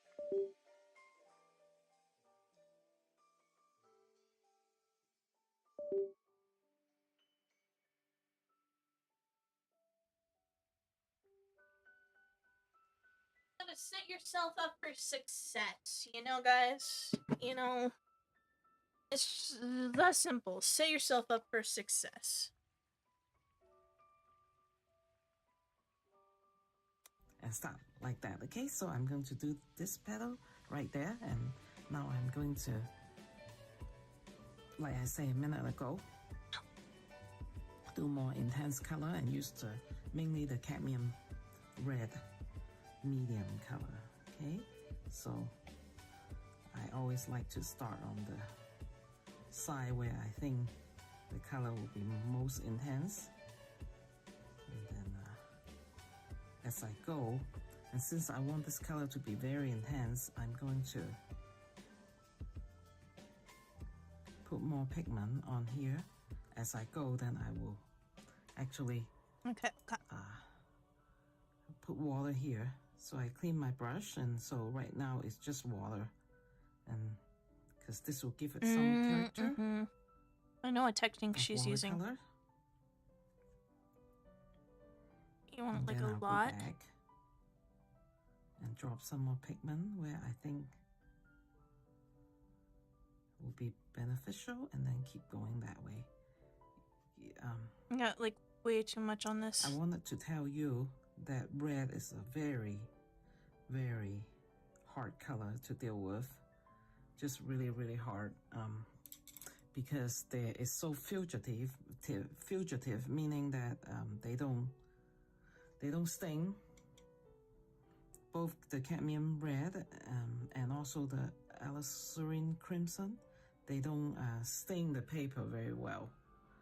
So what that means is it's kind of hard to, if you don't put enough pigment, and you come back the second time and you try to, that's a little tip that I would like to tell you, and then you come back again and try to make it more intense, or the color more saturated, like as I'm going to do. For example, this is not really dry, so I would like to the color to be more intense, and I add color there. And sometimes I was being very, very careful and lightly touch the page, right? Because I'm used to the red color. But sometimes if you do that, it actually will lift the color off the original layer, or the first layer, actually not original layer, the first layer, and lift the color off, and then you end up with a big mess, in your hand. And so if you know that you want the red to be more saturated and intense, you might want to do it right away. Okay, now I'm going to go right over here and do the second petal over here, because I know that if I waited for it to dry more, it will do the same thing to me. When I come back, it will, the color will just run off or lift up. So I may as well just do it now, because I like to get the more intense color, the one that's towards us, get that done and out of the way. And then we will proceed to the petals that's on the back. Other than that, those little problems that the red color has, I actually like red color very much. Red is one of my favorite color because they're just so intense and so pretty. And if we can just, try to, I guess, do our best to master it, then, to prepare and to deal with its problem, if you can call that a problem, then we could really actually enjoy painting red. One time I painted a cardinal for someone, commissioned me to paint that, and she wanted the really red cardinal, and I had fun painting it, but I end up using some other medium, some acrylic red actually, to do the bottom. I mean, do a base layer, so that I could, the color won't move so much on me.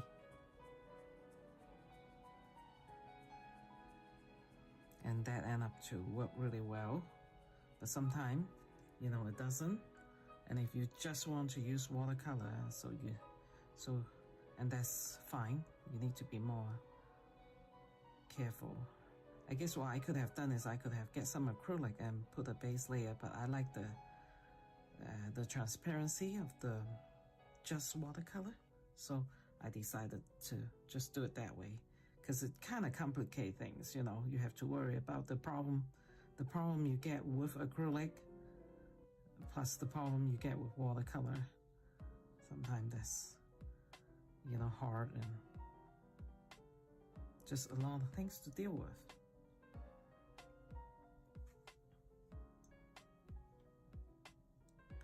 Okay, and still I leave a couple of little white dot there for sparkle. I keep looking at my camera because last time I end up doing, if you can believe it, and I end up doing I end up doing a slow motion. It takes my daughter and I had a long time to get that fixed.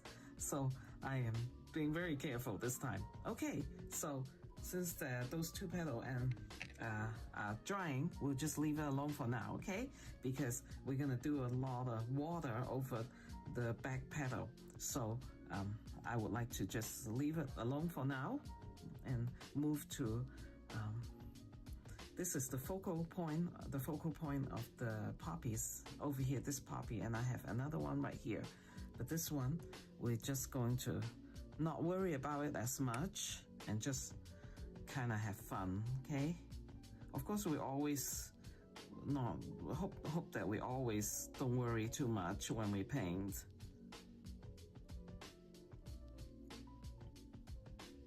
But if you were to ask me, and I would be honest with you, red is a very it's a color that you will be stressed out a little bit when you paint with. But I certainly love red. It's a very, very nice color. I also experienced with so you can see that I drop a lot of color, drop a lot of water on it. And so this is a very high, it has high pigment and also high water content, okay? But we're gonna paint this more loose because as for this one, it really is not the focal point. So I like it to be a little bit looser so that we can have fun with it and also doesn't take away from the other petal. Okay, I actually come in here and leave a big white spot over there if you see that what I'm doing, but you'll see it more in a minute.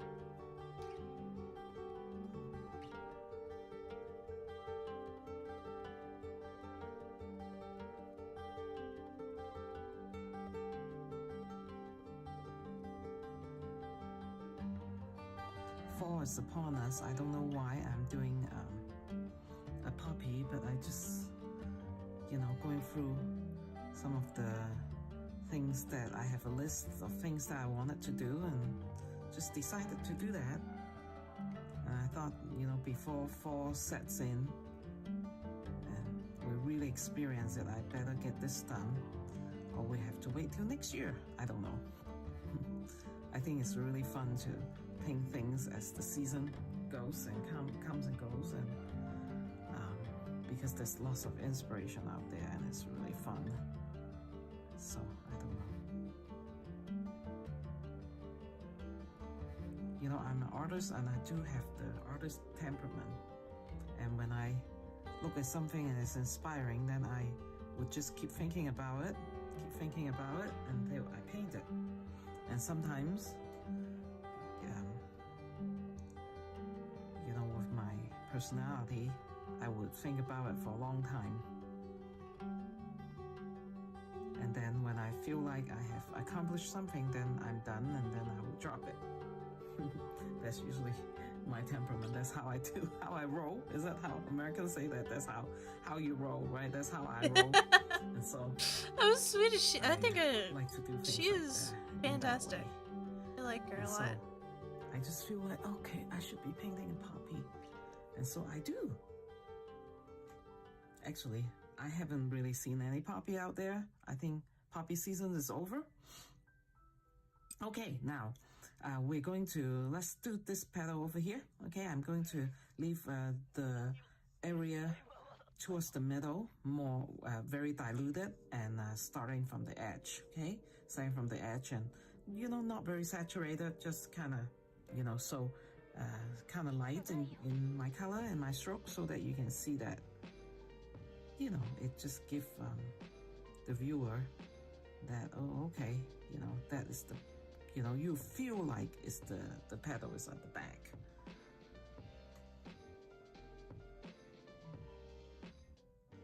Okay. So I keep dip my brush in the water again so that my brush could have a little more water, so that the color is not that intense. Okay, you come over here, and this is very relaxing. Okay, you can just come and drop some more water over there if you want a little bit more pigment going towards the middle of this petal. You can do that. Okay, no need to be too nervous at this point.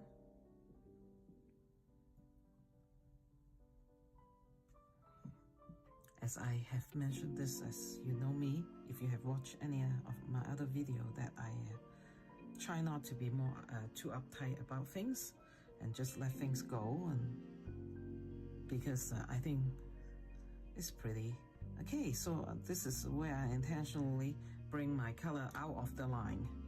Okay, my petal kind of go down here, but I like to bring my color out.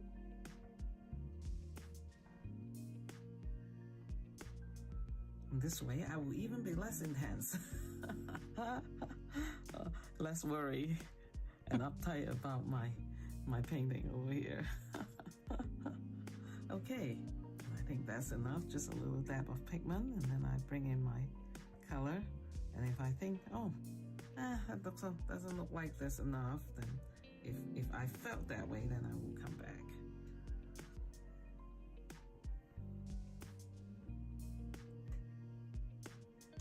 I just really like the looseness of watercolor. And it is a very loose. but I do understand that when a person, an artist, start out with doing watercolor, sometimes we are more uptight about things, and I used to be a lot more uptight than I am today. And so right here, I wanted to show you guys that red color, especially cadmium red medium, goes very good with a gentle or a very light touch of yellow. So I'm going to put a little bit of yellow, over here, just to lighten up the painting a little bit, okay? Because it is not good to have just one color to a flower. It's nice to bring in some other color in here, and I might even drop some green in there in a minute, and it also is very pretty. Of course, in a little while we're going to use some alizarin crimson, so that will break up the monotony, if I may say so. Colors aren't of just the cadmium blending okay, you can see like that I the thought they would. color is still dispersing because my water is still a little bit wet, okay? So I want to come in here and soften that a little bit, maybe if I want. If I don't want to, then that's good too. Okay, now let's go on to this. I have a little suggestion of a petal over here because I think that's more graceful. Yeah, I think that's more graceful, so I do that, but I'm not going to, you know, you can see that as I drop the paint here, I'm going to just let it bleed out a little bit.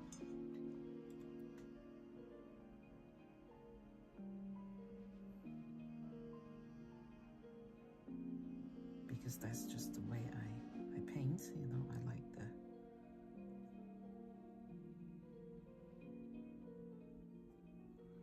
the color to be Am I not very watercolorish like that. water? Do I not? And Enough? of course, you know, this is the way I prefer to paint, but you know, I've painted enough in my day of very tight, if you can call it, watercolor, and I like those too.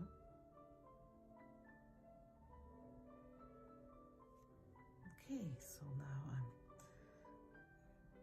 there's some edge that I don't want, so I soften that a little bit, and then I just let the petal just kind of disappear.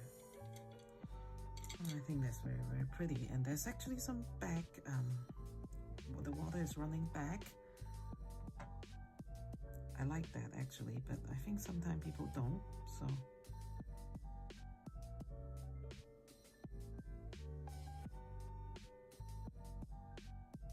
I don't have problem with things like that. That will happen, when that kind of thing happen, is because I have too much water going in when I'm trying to soften the petal, so that will happen.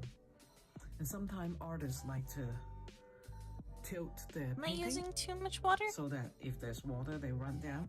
I'm just, I don't usually do that. Sometimes I do if I'm working with a really big painting, but like since it's a small one, the reason why I don't is because I'm just used to painting it, you know, flat on the table. So I'm just so used to that, I don't really worry about it much anymore.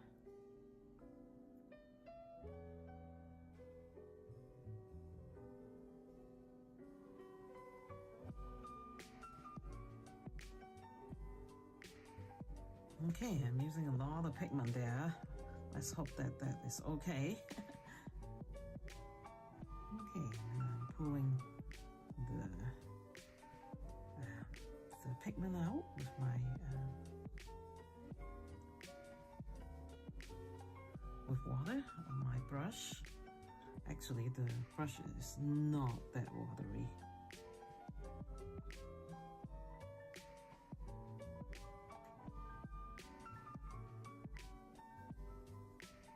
Okay, so I like the way it looks.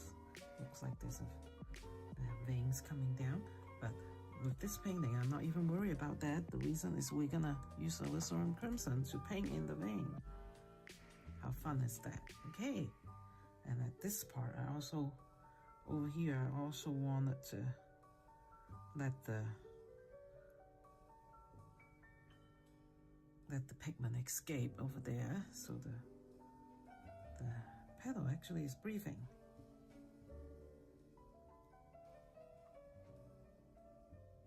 If you may call that breathing.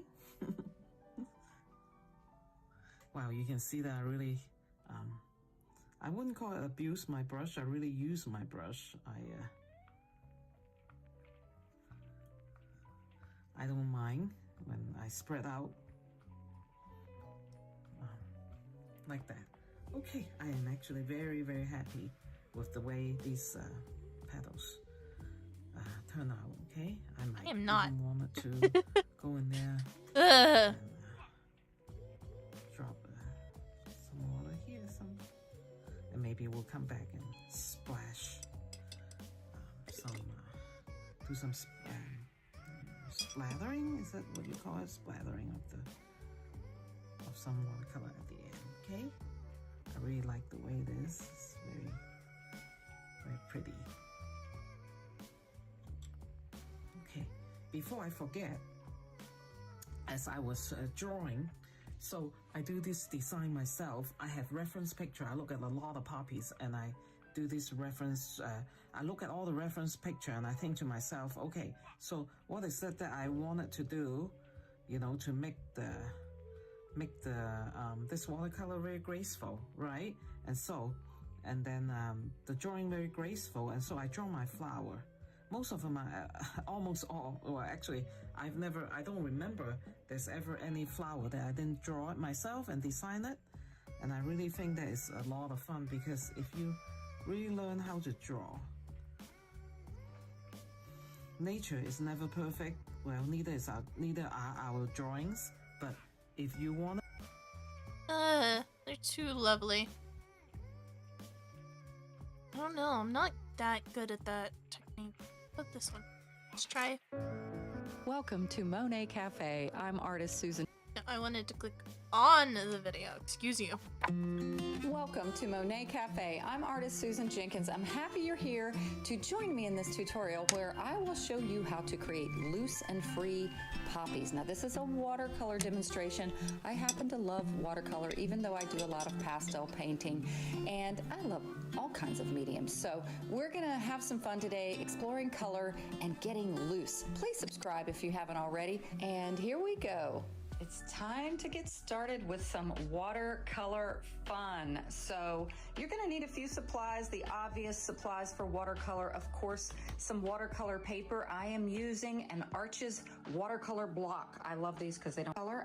Over here with color brush. This is a I'm going to I will talk about the colors that I'm using, but if you don't have a tube set and you just have a watercolor set, I've got a very all right, I'm going to use a mat to mark off an 8x10 area. I find these are very handy, so I don't have to measure and mark it out.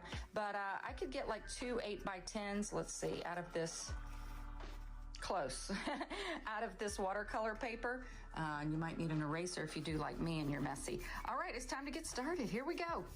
I was a bit on a poppy kick. I had done a previous watercolor painting of some poppies, and then I did a similar painting of poppies in soft pastel, which is another tutorial I have here on my YouTube channel, one that was fairly recent. All right, now I noticed if I go very close to the edge over here, I will be able to get 2 8x10s out of this, so why not maximize this with some, I don't always work in standard sizes. Like you saw the little poppy pastel painting I did. I love long This is formats, 7x10. whether they're vertical or horizontal.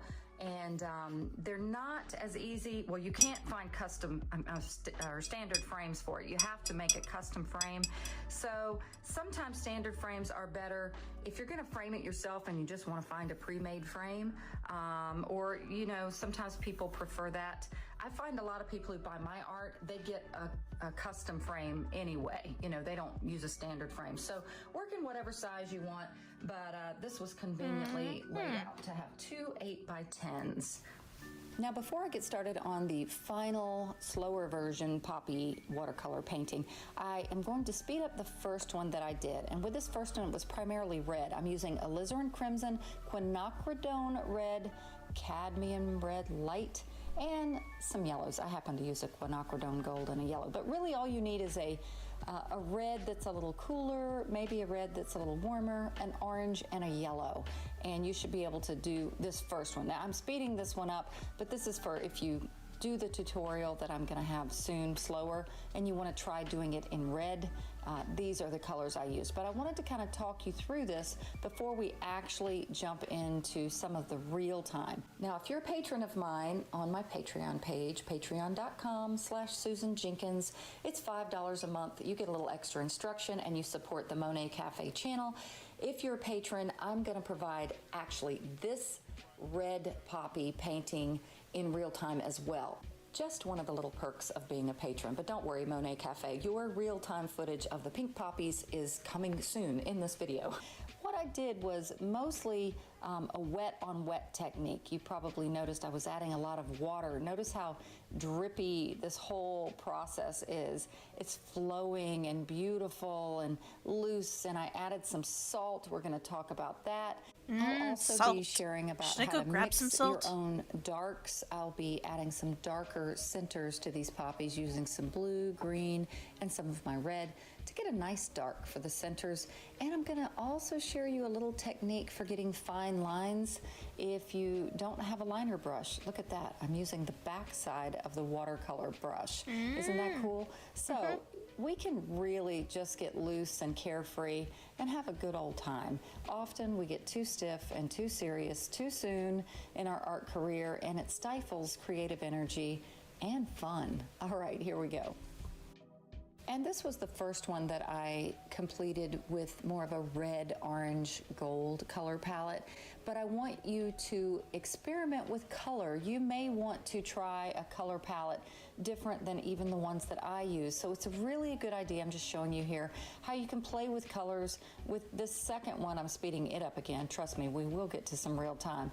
I was playing around with mixing some purples and using some yellows, kind of a complementary color, and some greens. So even though you may want to first follow the tutorial more closely, the final one that I'll do with more real time is going to be more of a pink color palette. That doesn't mean that you can't use the same principles and do a few of them with some fun and creative color palettes of your own. But that should give you a little preview of what's coming up. Since I'm left-handed, I just flipped my watercolor block over and I'll begin the painting on the left side. And now for the real-time pink poppy tutorial.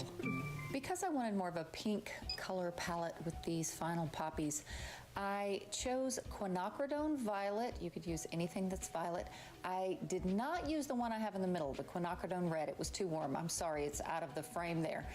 You'll see what I use in a second. And some alizarin crimson. So the final colors were this color, that's called Permanent Rose. You see how that looks more pink than the quinacridone red? Now you can see why I didn't use the quinacridone red. Well, not That's that color, but I have a alizarin rose crimson. color right there. And that's the quinacridone violet. So try to steer away from any reds that are a bit too orange in color.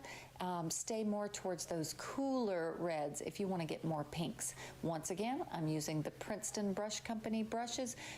Again, use whatever you have. Just a big brush is better for these initial poppies, especially if you're doing a size as large as I am, an 8 by 10. But I find I could have even used a larger brush with this. But notice now, this is real time. I'm getting in some poppy shapes. I'm using my actual painting as a reference image so you can, I did this out of my imagination, so you can follow along based on the actual painting. But notice how I have a little hint of some of the pink before I added that violet to it. Even though I'm doing a wet on wet technique, sometimes if you have a little hint of a color, it helps you to see where you put the water. So water is your friend. That's something that I included in another beginner watercolor tutorial I did. You want to be very generous with your water. Now notice how I'm laying my brush on the side. We have a tendency when we first start watercolor painting to use the tip of the brush, and we start to paint almost like a paint by number, and that is usually going to make your painting look stiff. So see how I have my hand almost flat or parallel kind of to the paper, and I'm letting that brush just lay flat, move around, basically using a broad stroke of the brush rather than the tip. And at this point, you're just getting in poppy shapes and adding some of those cooler reds. And if you have a purple, if you don't have this quinacridone violet, I know that's kind of an unusual color, but you're basically going to pick a cooler red and a purpley color. A couple of other things I'd like you to notice is that I'm letting these colors mix on the paper rather than mixing them up in one of those little wells, and it creates more beautiful color and kind of like the colors are playing actually on the watercolor paper. Now to do this, you need to remember water is your friend. Don't be too stingy with the water. This is what makes these poppies look so loose and carefree. Also notice that with especially this Arches paper that I'm using, when I use the brush on its side like this, notice how there's like some areas that look a little more dry, like in that top poppy you see. Embrace that. Everything doesn't have to be filled in. We don't need any hard edges or lines.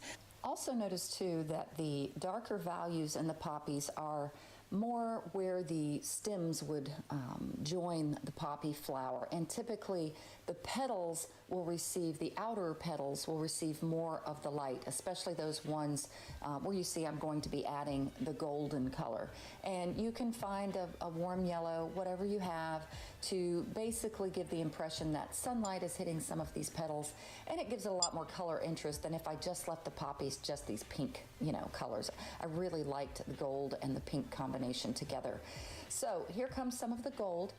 Again, I'm being very liberal with my water. I'm sorry I don't have it where you can see how much water I'm adding to my brush, but I recommend playing with smaller studies first. Just like I said before with the purple one, you saw a little bit of my, what I call color notes. It's always a good idea. You can't over prepare, even though I don't want to lose the spontaneity of things, but especially with your color palette. Get your colors, play around on a little piece of watercolor paper, put down a lot of water in one area and just drip some color.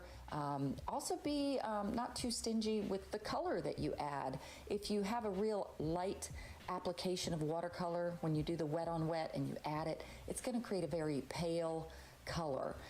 So don't be afraid to really grab some of that watercolor to lay into the water.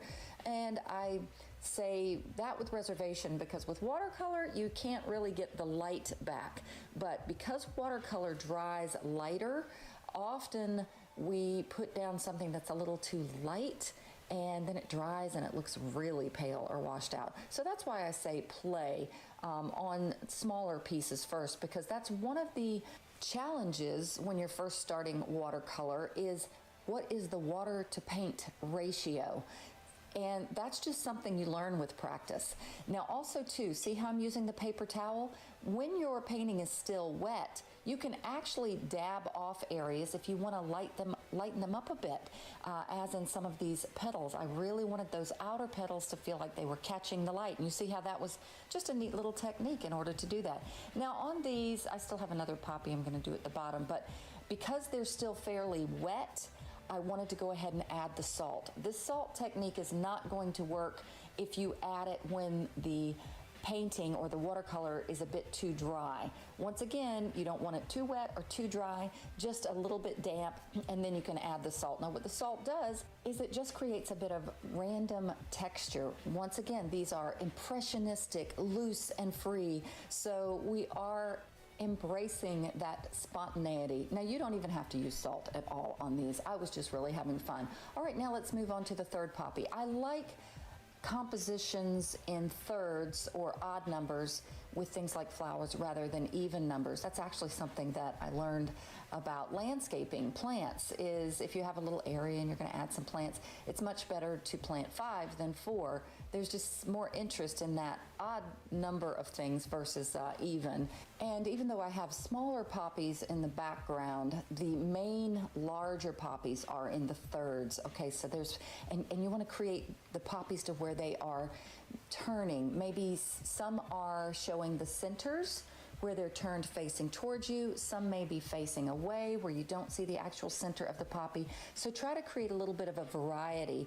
And, follow my tutorial here if you would like, but look at some poppies yourself and some reference images and maybe reproduce some different shapes of the poppies as they would appear in nature. And this poppy that I'm creating at the bottom here will be one where the center, you can kind of see how I'm developing it here. The center will be visible to the viewer. And just like with the other poppies, I'm going to use the paper towel now just to dab and lose a little bit of that color on those outer petals. And my source of the sun in this, you probably could tell, is like the upper left. That's why the petals are lighter there and why I'm adding the bits of yellowy or gold. Now I did grab a little bit, what am I grabbing here? A little bit of the quinacridone gold is what I'm using. But like I said, if you just have a warm yellow, and be really generous with the water here. We don't want to oversaturate this yellow. It's just basically giving a little bit of warmth to the pink that we've already added, and also a really neat color palette combination here. Now I'm also grabbing sometimes a little bit more color to let the centers of the poppy perhaps be a little darker than the outer petals that are catching the light. And now I'm just going to speed up this little section here and describe what's happening. I've got my basic poppy shapes in, and even though I've added a decent amount of color, there are some areas where I want it to just really have that beautiful, rich or color that's perhaps more deep. Also too, you see how I just kind of added an indication of a lower petal kind of coming off the side for that top poppy. So, I'm just developing them a little bit further, giving a little bit more of the deeper, darker colors, especially down closer to where the stems are, and having a little bit of fun here. Perhaps notice too that sometimes when I add a little random petal that's kind of branching off to the side somewhere, I use a little bit more of a dry brush technique where I'm allowing the texture of the paper to show rather than using a wet on wet technique. This also adds to the feeling of impressionism and a term that's often used called lost edges, where you don't have any stark lines. It's just suggested. I kind of wish I'd have used a larger brush for all of these, because if you use a brush that's too small, it can create splotchiness. There's the dry brush technique right there. And little bits of random, almost patterns. So definitely use the largest brush that you can, especially for the initial large poppy shapes and petals. And now I'm going to mix a dark for the centers of the poppies. I mean, of course, you could use whatever pre-mixed watercolor dark you may already have. I mean, you could even use black if you want, but I find darks that I mix myself are much more interesting. So what I typically do when I mix a dark is use 3 colors. Something that's a blue, basically, a darker blue, usually an ultramarine blue, a green, and a red or a purpley color, which I have here. And I usually just work with whatever colors I have on my palette. So I've got, I think that's an ultramarine blue I'm using there. And then I'm also using the quinacridone violet, which is kind of purpley, and the green, which really darkens it up. You know how in school, if you combine all colors, they turn to black? So we're really just combining 3 colors to get a dark color. And I experimented a little bit with this dark and realized I like it a little bit more purple, so I went back and didn't add quite as much of that green. I thought the purpley dark kind of suited the color palette better than the green, which really neutralized it, made it more of a neutral dark. So, you know, you might want to play with that too. You see that purple really is a better combination with the pinks than too much of the duller dark adding the greens. So you play with what you have. I just wanted to give you those options. I'm just speeding up this section just ever so slightly so you can see me adding the centers. Once again, the top poppy, we can barely see the center. It's turned a little bit away. The center poppy, actually you won't even see the center at all of the flower because we're going to see the back side of it, kind of the stem.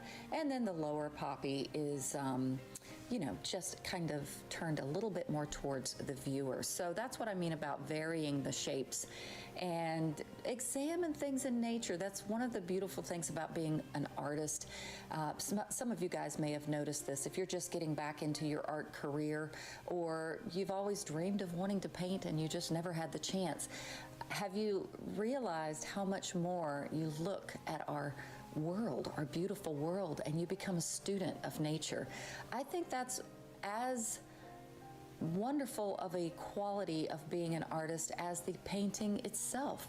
We just start to really appreciate the beauty on our earth and the creation that surrounds us, and you know, try to emulate it as artists. But even whether we can or cannot create it the way that we like, at least we're paying attention and enjoying the beautiful view that the Lord has given us. And now let's do another fun little technique that also adds to the impressionistic and spontaneous feel of these poppies. Many of you may have seen this technique before, but basically we're going to add some splatters to the painting. Sometimes as a beginning artist, you might think, oh boy, that is scary. What if they don't land in the right place? But that's all part of the spontaneity and fun. Now I did on my little palette, I grabbed a little bit more of that permanent rose color, and I'm using more of the quinacridone violet. So basically a cool red and a purpley color. And once again, you want to get enough water on your brush and enough paint for it to show up, not to be too diluted. So play around with that maybe on a separate piece of paper before you commit to this. And all I'm doing is taking my brush, tapping it against my hand in different areas. You can also take your brush and kind of splay it with your fingertip on the brush to create a little bit of splatter, almost like you would with a toothbrush, you know, rubbing your finger across it. And now we need to add some stems and some leaves. For the stems, I'm using this little thin liner brush. And if you don't have a liner brush, just a brush that has a pretty good point to the tip. And I find that the delicacy and the gestural quality of the stems makes such a difference in your painting feeling more true to nature. Stems are not often just really thick, straight lines.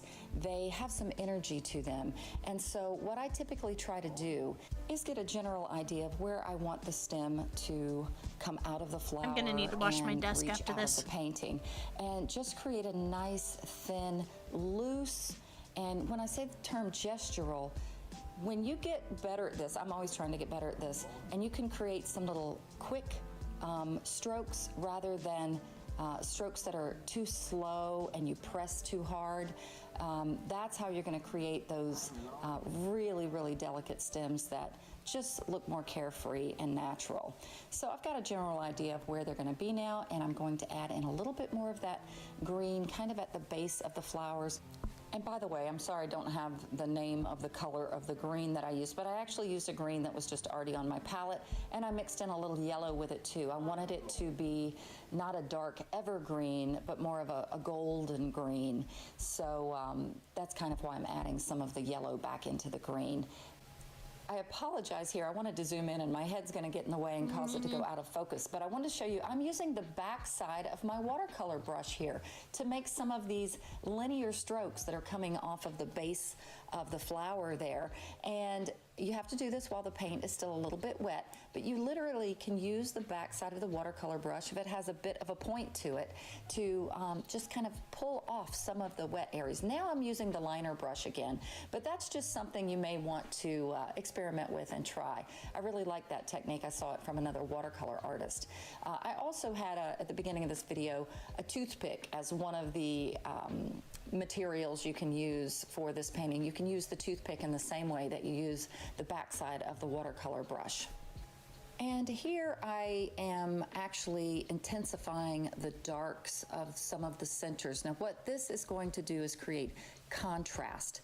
Once again, watercolor dries lighter than when you first apply it, but you still don't want to be too heavy-handed with making everything so dark, so that you have the option at the end, like I'm doing here, to determine what is going to be my focal point area, and then you can intensify the darks. Don't do it everywhere, because if it's everywhere, it's nowhere. I can't remember which artist said that, but we want to create some strategic focal areas. Now here you can see me using the back side of the brush like I mentioned before. I'm pulling out some of those centers of the poppies where they sometimes have those little spiky things that come out of the center.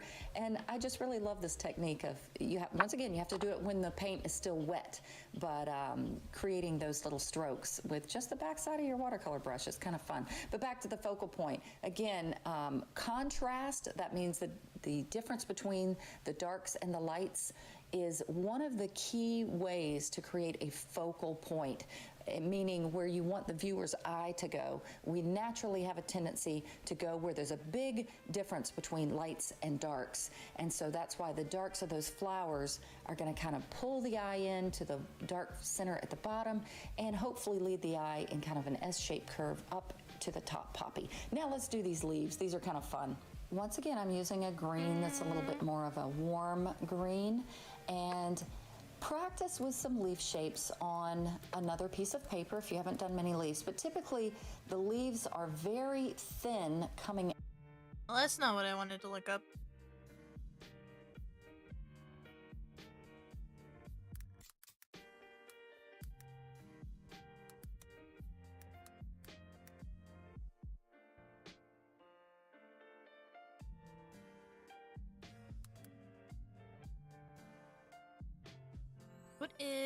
There is someone I really like. Let me see if I can find them.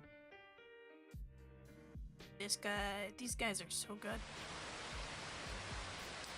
I absolutely adore their tutorials.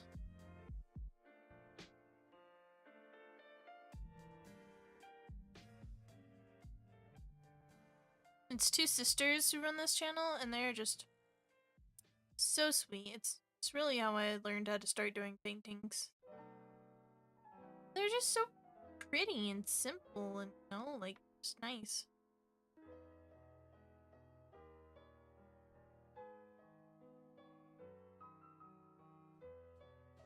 Let's see, do that one.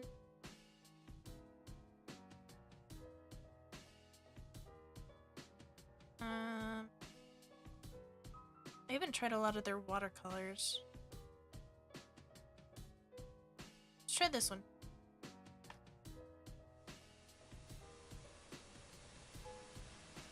That's what I feel like I'm doing right now is that. Oh, and they don't have any talking or anything in the whole thing, so we can just silence it.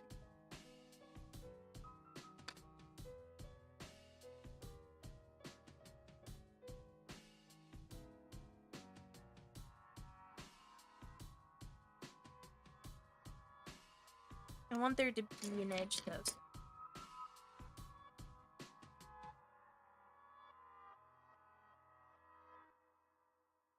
Do that.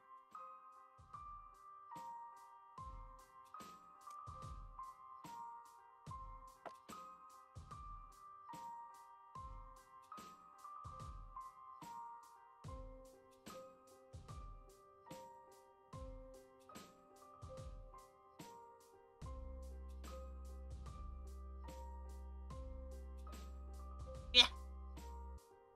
Struggling with this washi tape so much.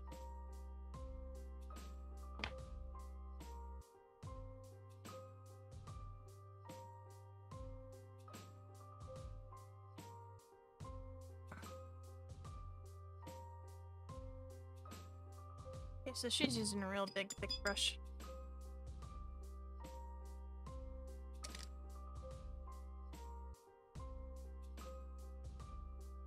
She's using an indigo. I don't have an indigo. We could use this one.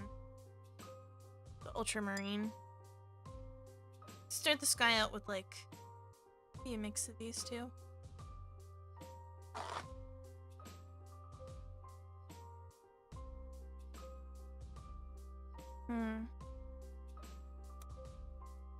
But yeah, let's see. So first let's let the page down.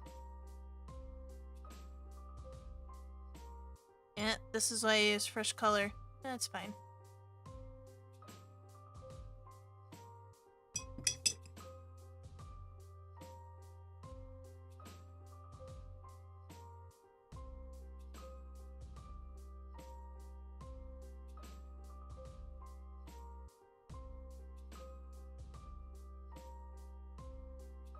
Use you.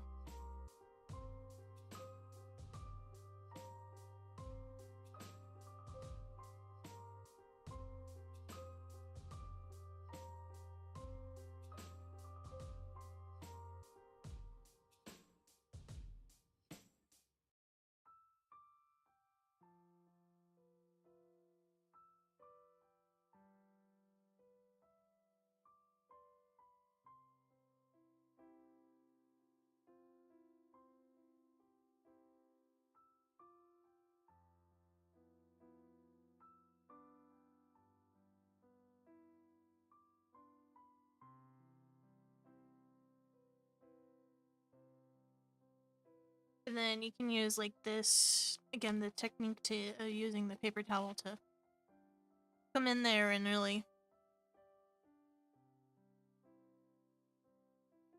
drag a bunch of that up.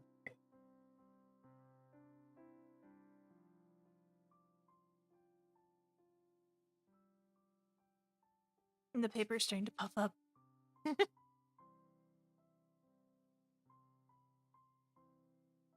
Okay, then... While it's still wet, she goes in and kind of just...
Using a lot of water. Gotta drag it down, you know?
using the tip of my brush to try and add some tree branches.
It's too dark, but it's fine.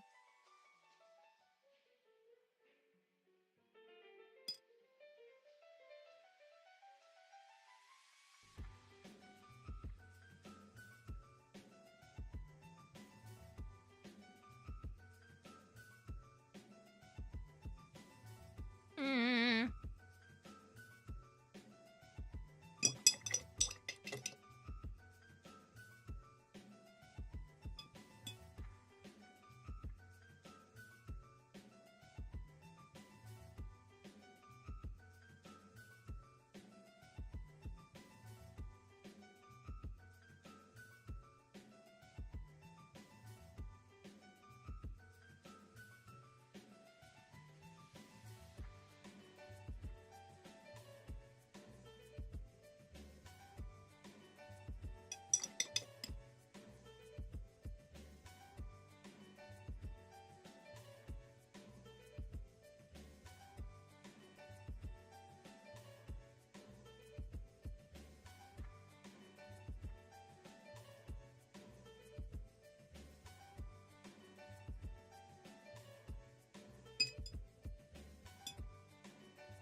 I don't really have the right, like, yellow, green, or anything for this. Oh gosh.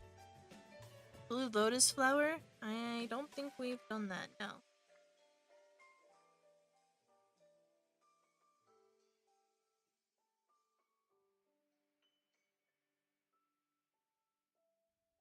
Using gouache for the trees. Oh, that's so nice. I don't have any gouache.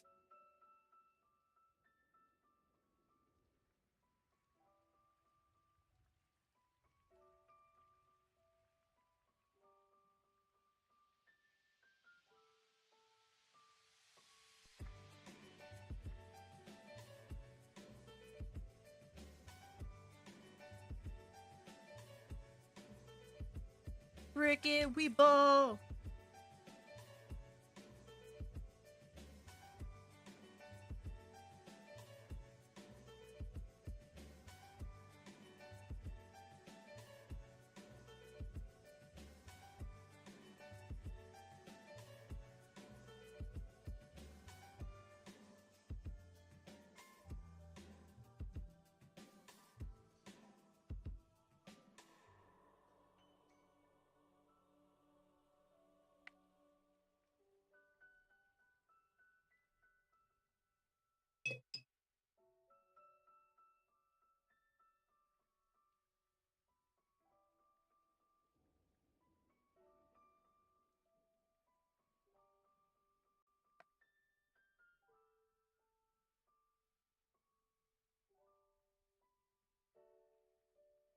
Here's what we've done so far.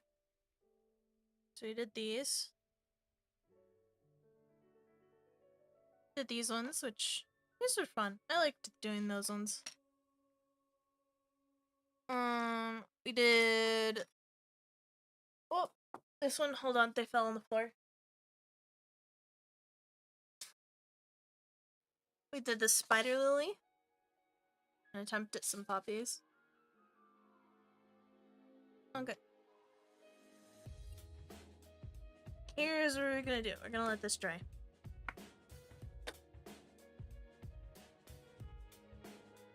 I think what I want to do is make a rainbow of hyacinth. Hyacinths. Okay. Using a round brush here, we are gonna make a rainbow of hyacinths. So we're gonna do. We are actually going to use. Oh shoot! I dropped the paper towels. We are going to use a bigger paper.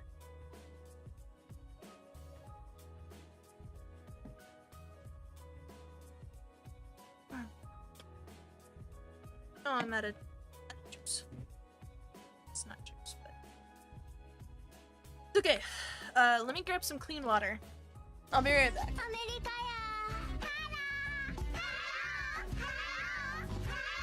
soon as I walk away.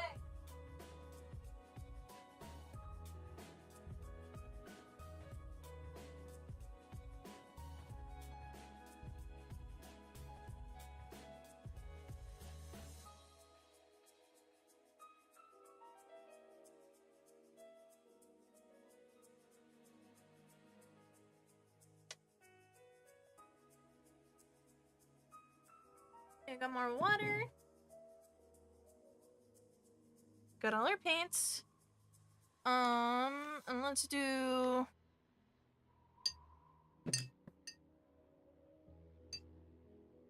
First round, we're going to go from red to blue and.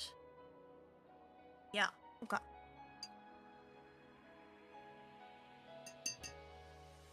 Should I clean it up so I can make like purple? Because we do need a nice purple. I don't want that purple. I want a different purple. So clean it up a little.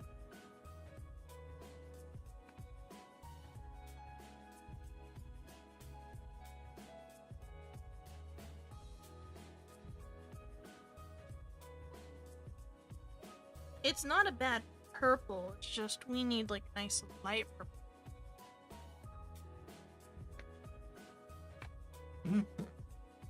You know? We need something very light.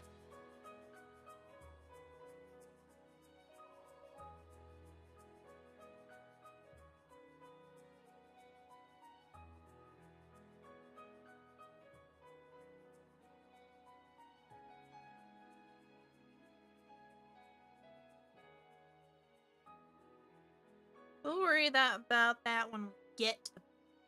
So we're gonna do a red, yellow, orange. Red, yellow, orange.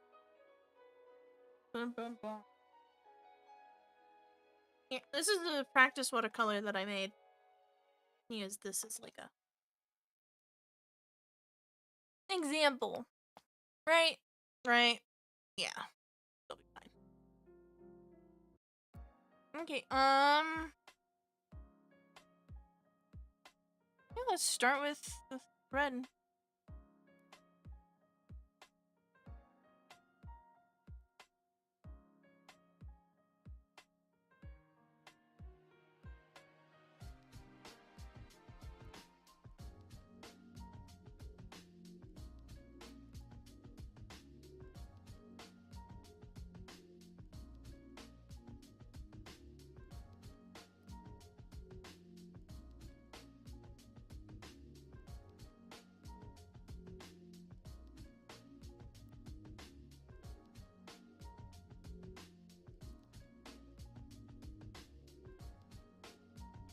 And again, I'm gonna try going for like a much lighter.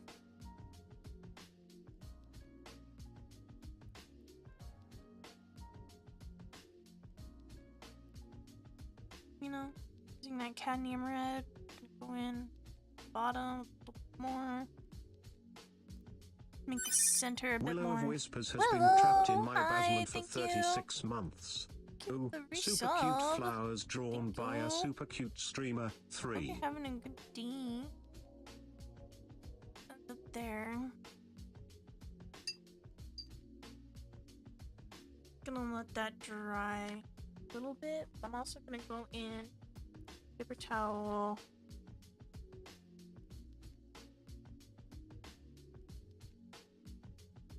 I want to take away the top part a little.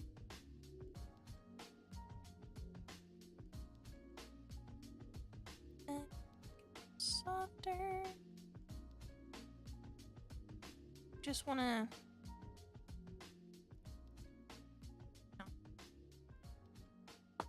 It almost looks like a pine cone. Did I make it like too pine cone shaped? Nah, guys, it's fine. I just realized there's paint on my monitor.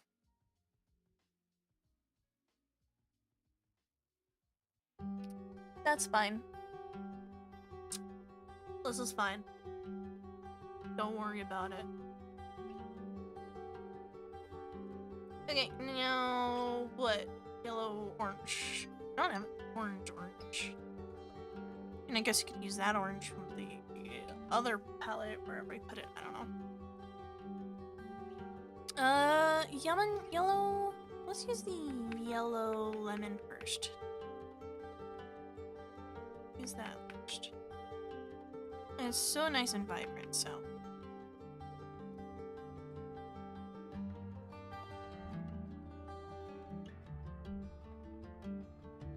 I'm gonna put the yellow one down here. I don't want them all to be like right next to each other, you know?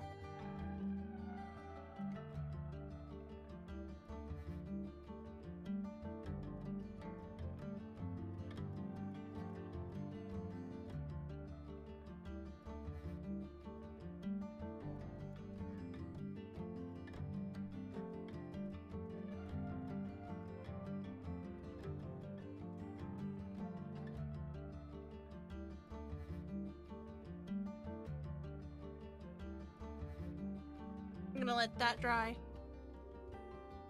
Grab the orange from this one. I mean, I've got like a macadamium yellow, but that's yellow, you know? I don't remember what orange this is, but it is a nice orange, so. It's also on its side. Why? I don't know. Could I have made an orange?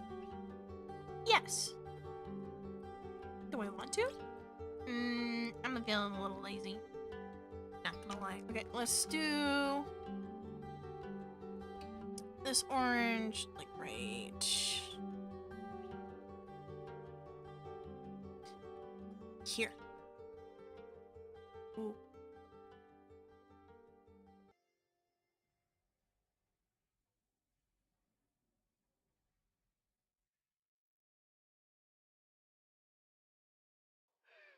And I am trying to use like the side of the brush more too, like she said in that one tutorial. I do think that is a nice technique that I never would have thought about. Also, I should have put margins on this. I should have put a margin.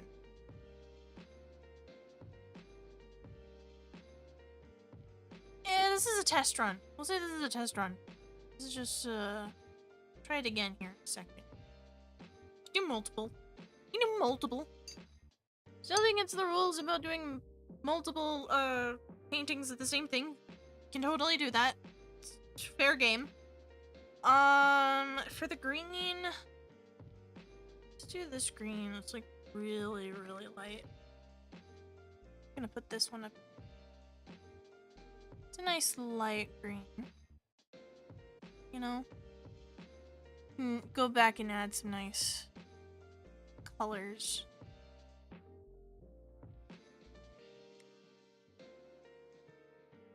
You know?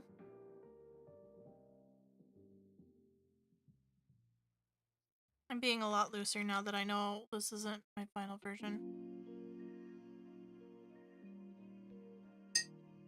Okay, now we go to blue or indigo.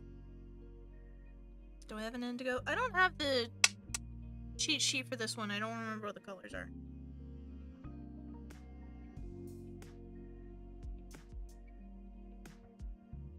Let's just do the aquamarine blue. It'll be fine.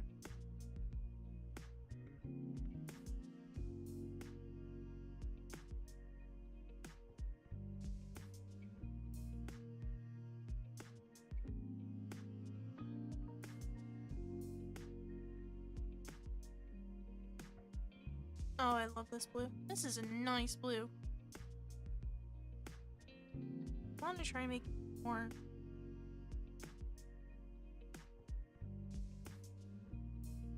Cone shaped? No, not cone shaped.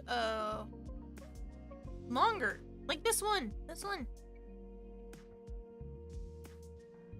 But alas, it leaves the ability to do that.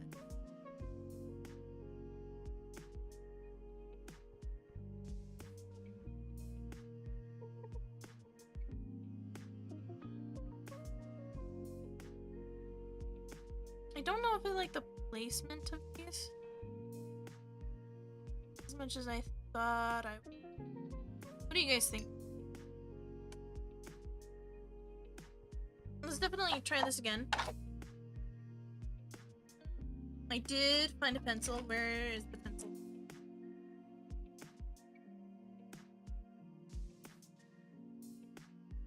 I know there was a pencil. Here is the pencil. What is this? 2H? Okay, cool. That'll work.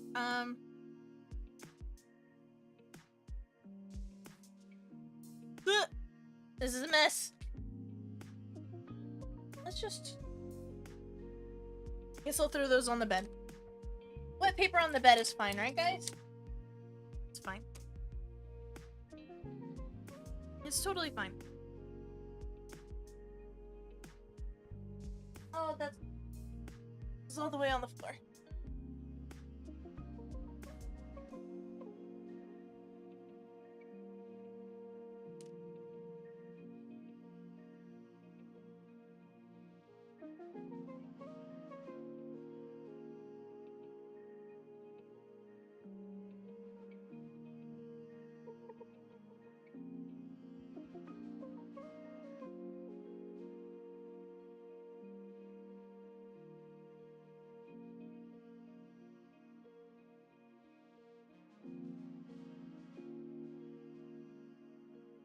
You know what?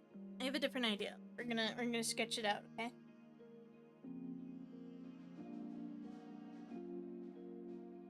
So what I'm gonna do, we're gonna start with the background and do negative painting to start. Let me look up some highest things.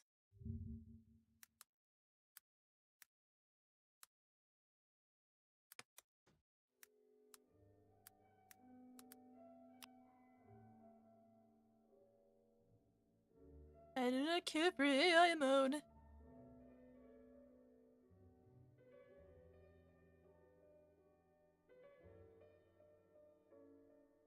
They really do come in every color, which is nice. Dun, dun, dun, da, da, da.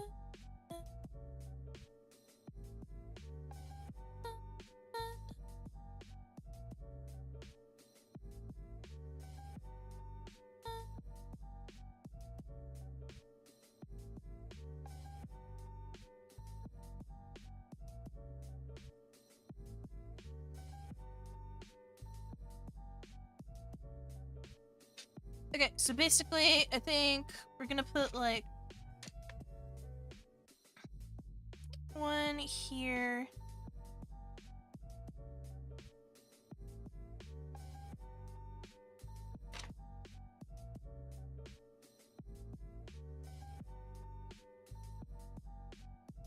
In the middle, right? Right. Gonna have another one right behind it. And I'm definitely going for more of that, like, oval shape. That's it! I couldn't remember what an oval was.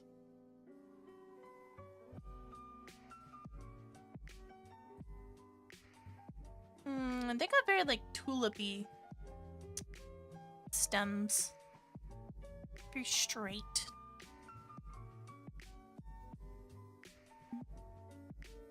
Let's put one down here. Smaller one.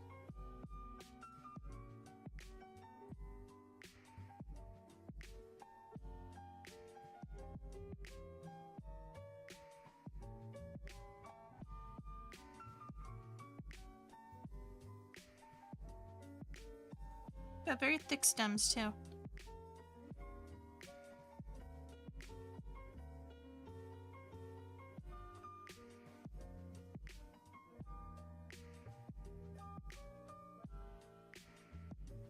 This is crazy. Usually I always have a reference for things, you know? I like having references for things. But I'm trying hard to kind of just let things flow out.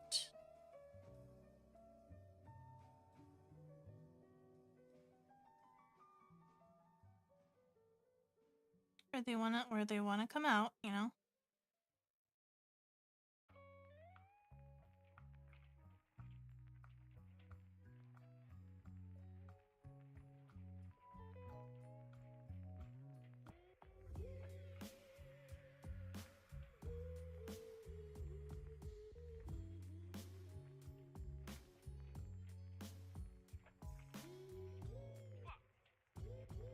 Okay, and then here's the plan. So we're going to do these backdrops here first.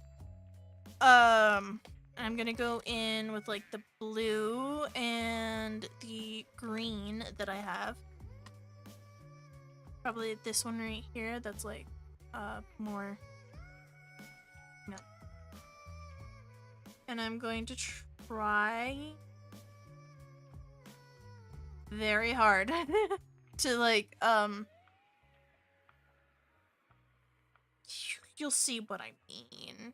You guys are gonna love it. It's gonna be great. I'm not worried at all. Okay, let's go in first with just some water.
Okay, cool. Let's see what we can do.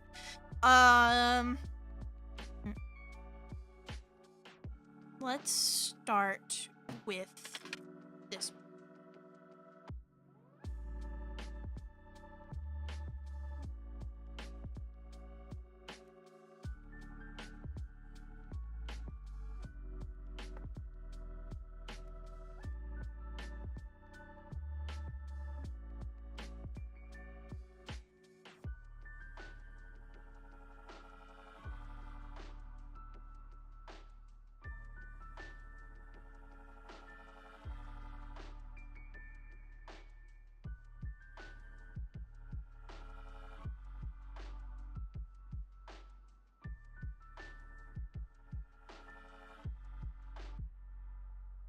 Trying to work real fast because again, I live in a dry climate, so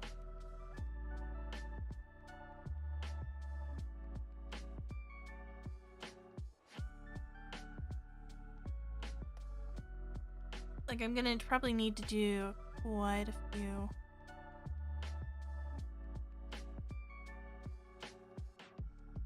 Yeah, okay.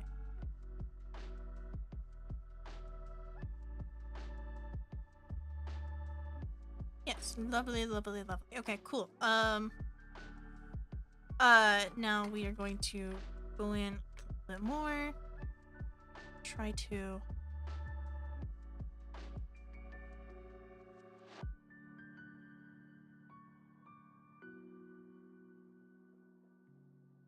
try to add just a little more. This blue. Please don't let this run it. Please don't. Okay, it's fine.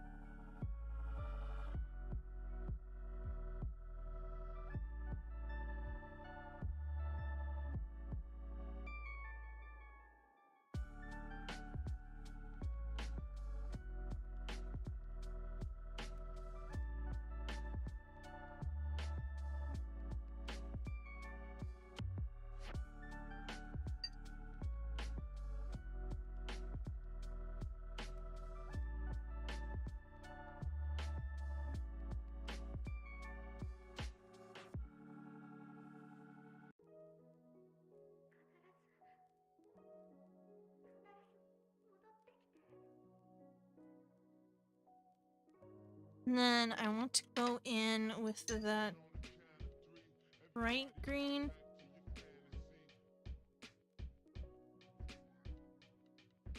Down here. Here.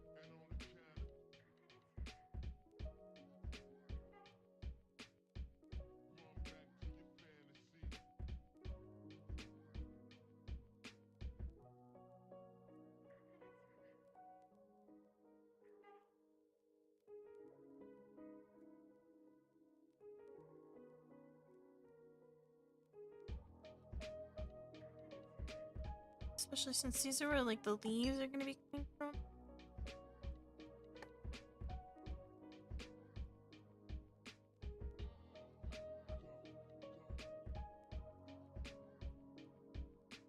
Okay, let's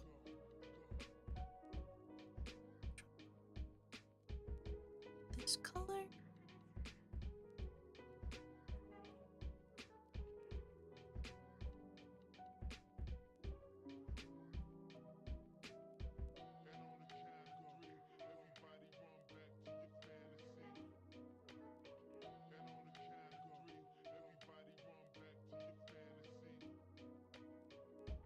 I mean, it's looking like something. And that's something.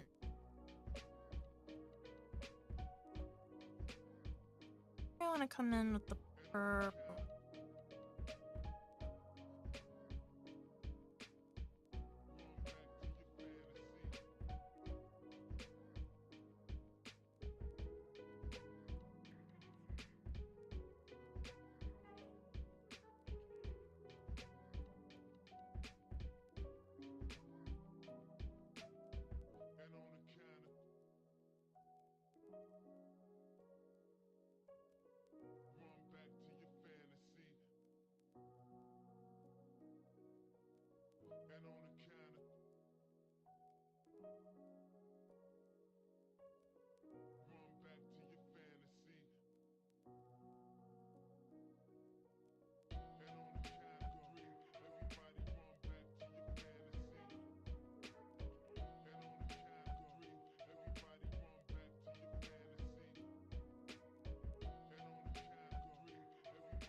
I wish I had gotten some salt. You can do some really cool stuff with salt.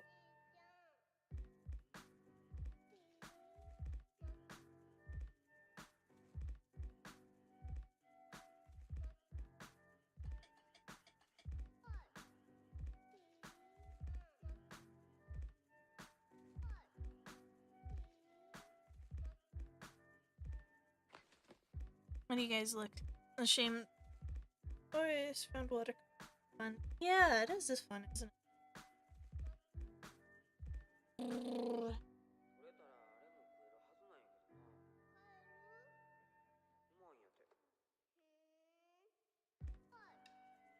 I feel crazy. Never done it. that's.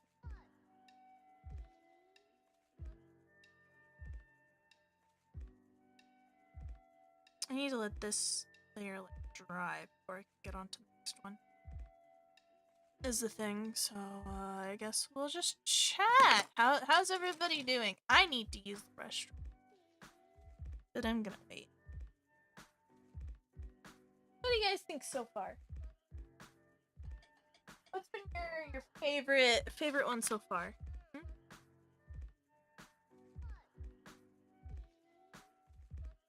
This is the one that I did at the watercolor class. This one's no. This one's not bad. I don't like these ones. I do enjoy these ones though. Do like how these ones came out.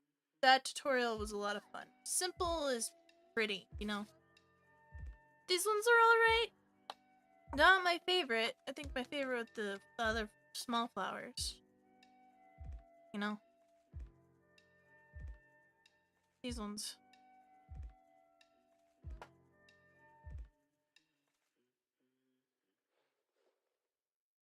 They're just some simple, you know, flowers. Nothing crazy.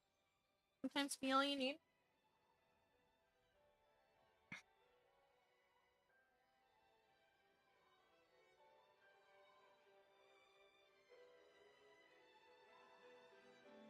So I'm gonna make these like orange, pinkish colored, you know?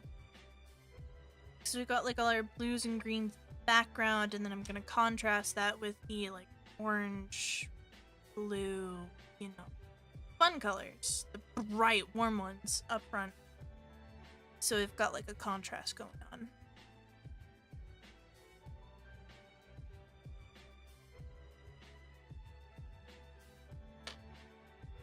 Just gotta let it dry. If I also like bring it up like this and let the colors kind of fall down.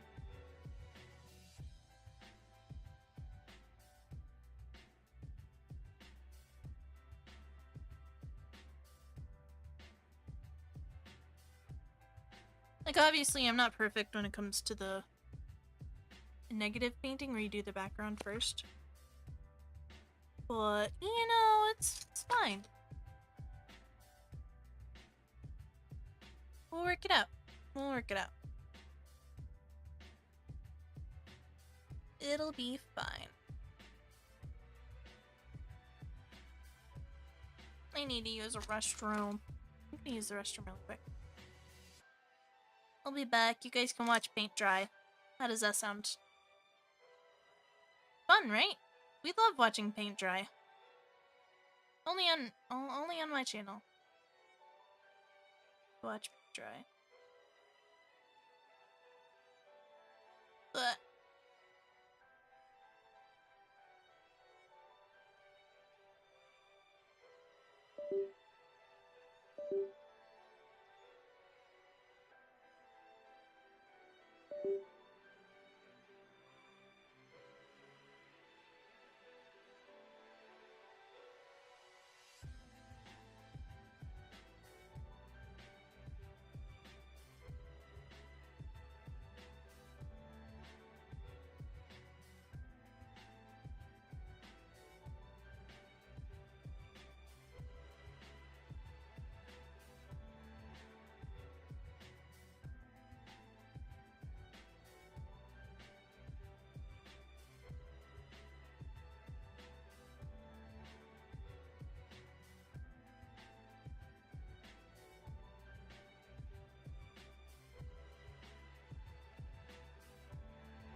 Okie dokie, okie dokie.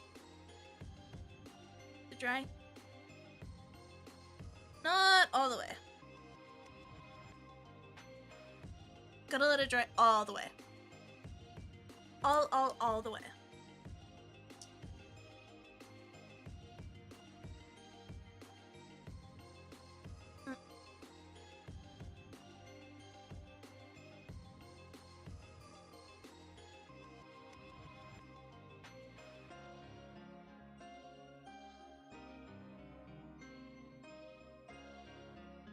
Man.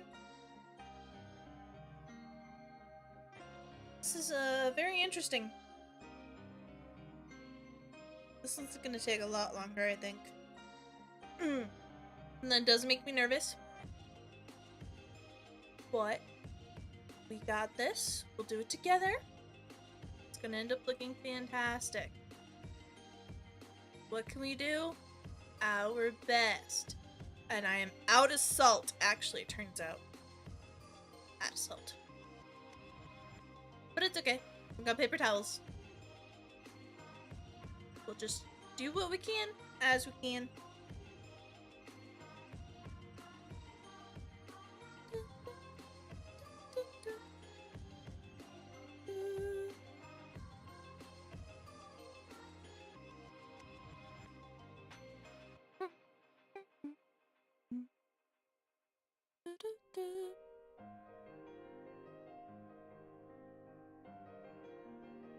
Why don't I whip up a nice, like, purple that we can use?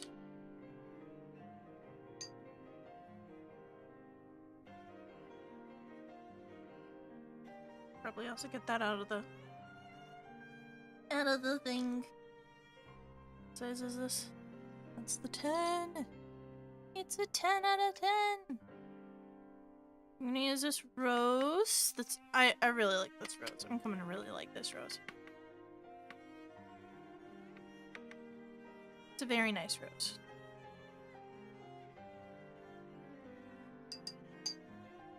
And then let's grab... I have a feeling this is gonna be the right one.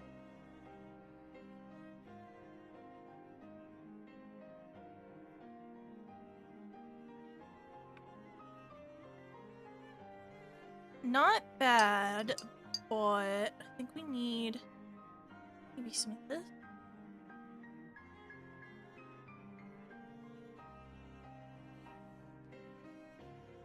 Ooh, you know, I like that. I like that a lot. Look at that. It's like a nice periwinkle.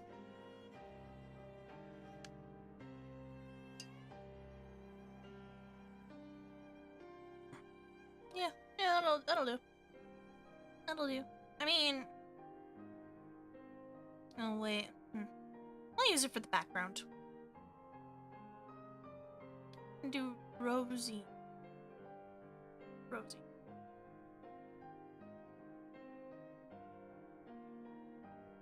Let's go in... with this now. Don't want to pick up too much of the background color. Really gonna just...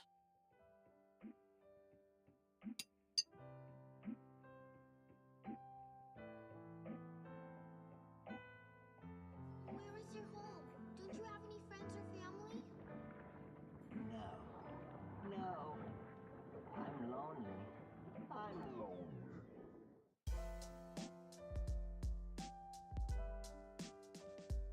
Okay, let's try adding some of this down here.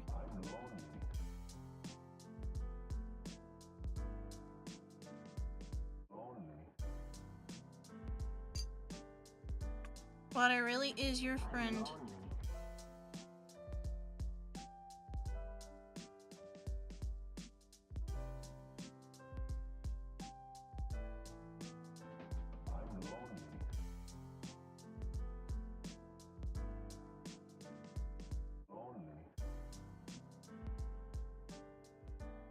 You can help, like, make an illusion of more stuff going on in the background.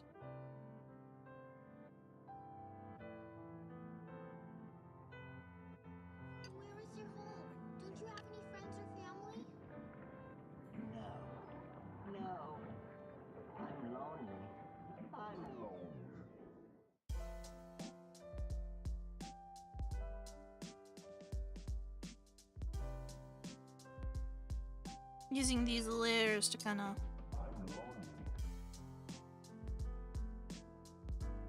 laze it up, you know? Okay, let's add some screen.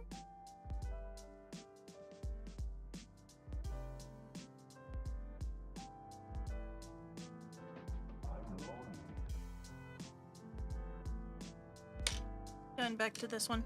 It's a nice broad brush. Just helps get a lot of this. Like, I'm lonely.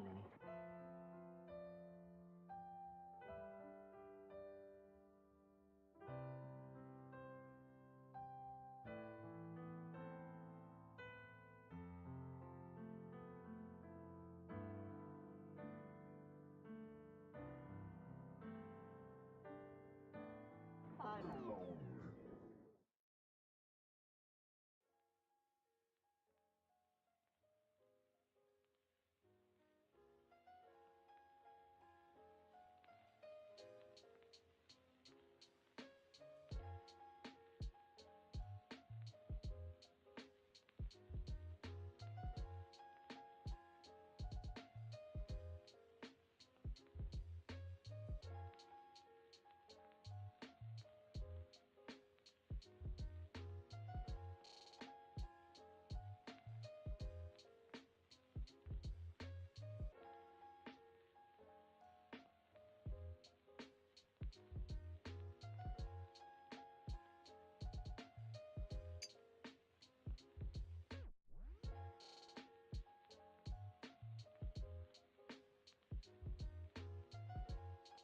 okay.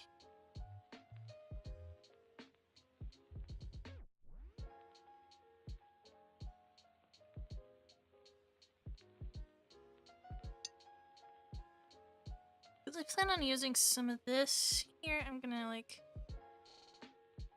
No, that's not the effect I was going for. That's okay.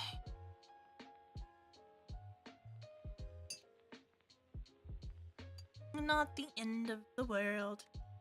Gonna bring some of this in over here as well.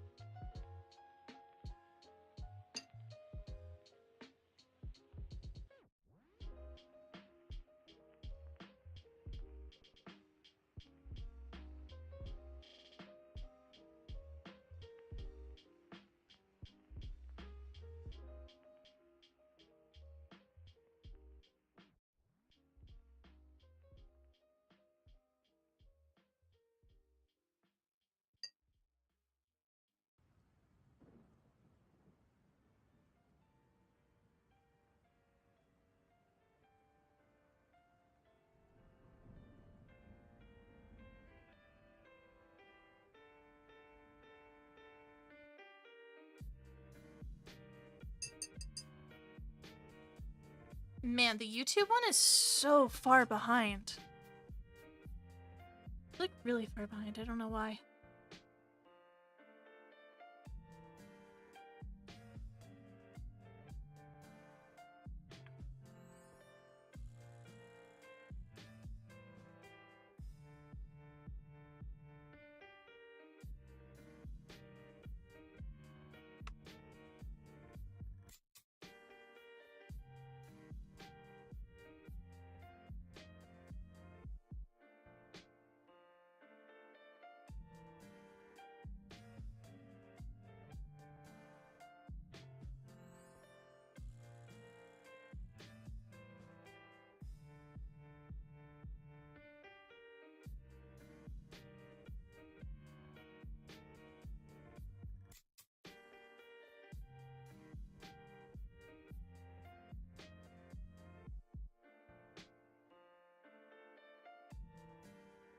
Let's add some of this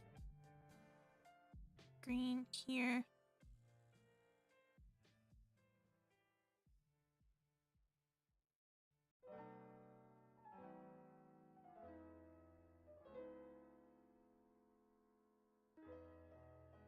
I have no idea what overworked paints mean.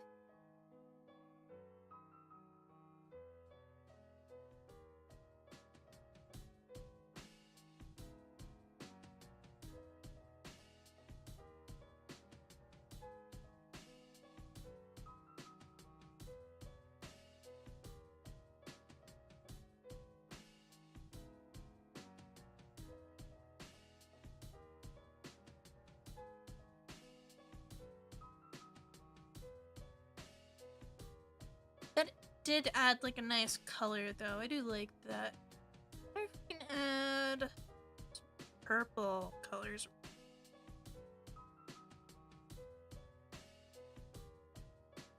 Like, let's go in with this blue.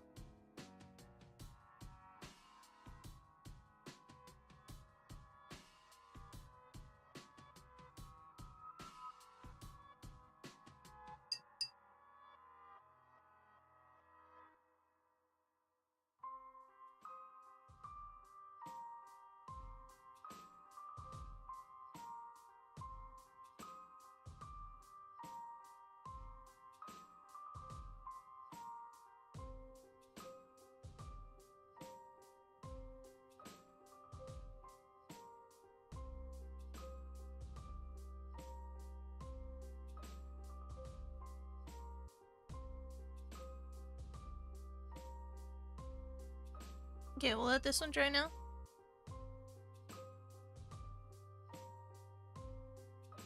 What do you guys think so far? I'm nervous. I'm nervous. I feel like I'm gonna mess it all up. But I'm really trying to let it be as it is, you know?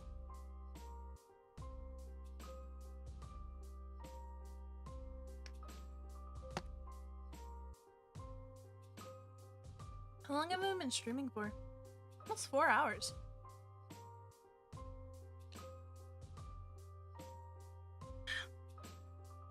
Dang.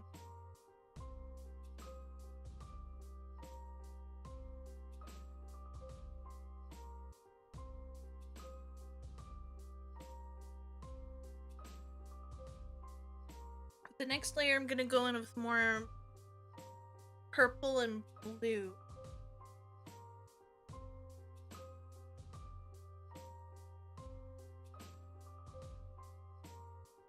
Really want to go in and just like add some more texture, maybe?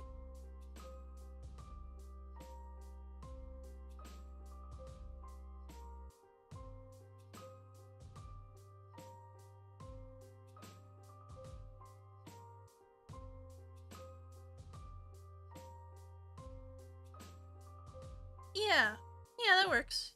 Helps make the background a little more visually appealing, I think. Perhaps. You know what? I say let's just dig into these once it's dry. Let's just dig into the flowers. You know. What color are the stems? What color are the stems?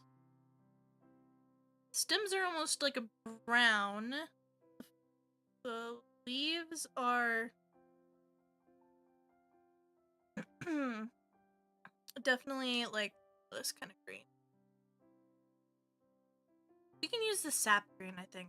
We can end up using the sap thing. I think the sap should look.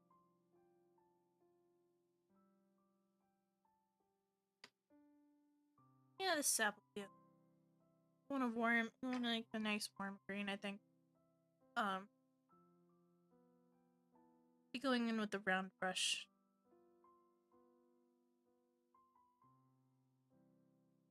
I'm so nervous though. I don't want to mess it up. I don't want to mess it up at all. I need some more ink though. Used a lot of that today.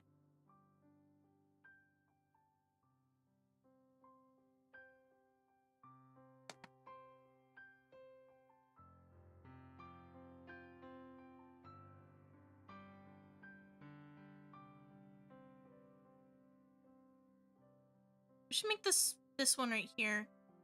The pink one. This one will be pink. Let's make this one golden, orange, and yellow. So we get like a little bit of all of it, right? So we got like pink. Maybe this one more red? I feel like we could make one purple. Maybe this one purple. feel like it won't be a bad idea to make it purple. We'll just gotta go more for a red purple. You know.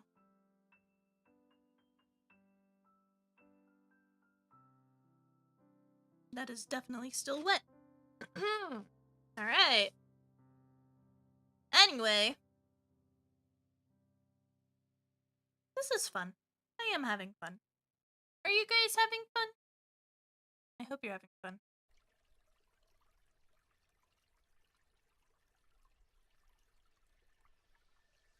I want the light coming from this direction. So we're gonna make like these edges and everything darker, you know? Yeah. Yeah.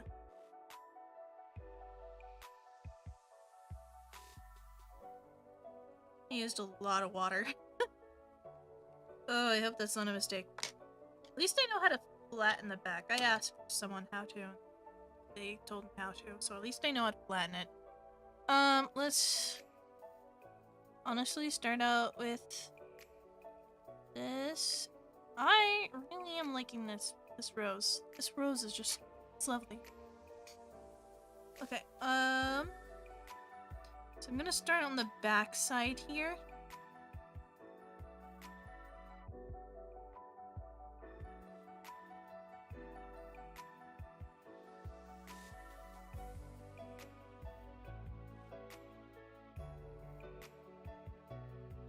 I'm gonna make my way towards the front. Trying to use nice side, like they said in that one video.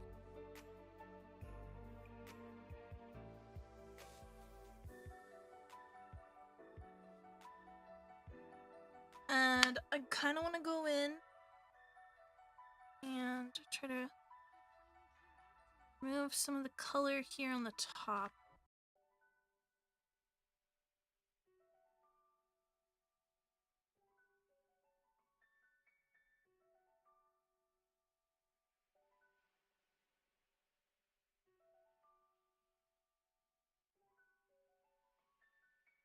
Because we'll work from lightest to darkest. I'm gonna let that kind of dry. Let's do this one, which I'm gonna do the yellow.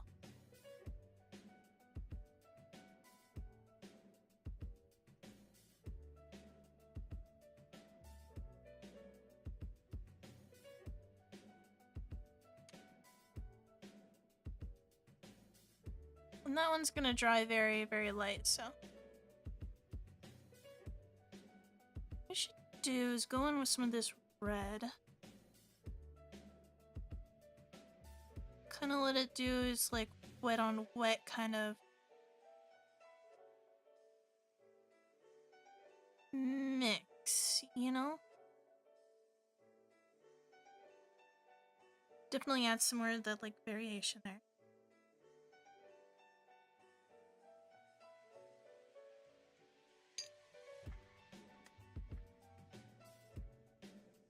Stay, store that. What? What?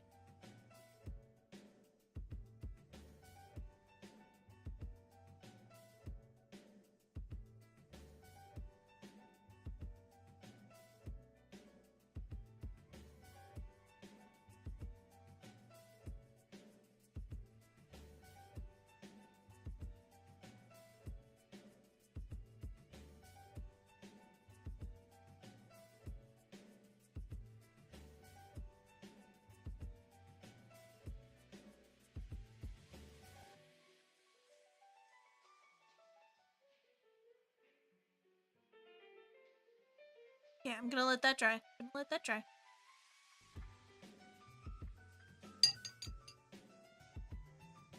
I wanted to make this one purple, right? No.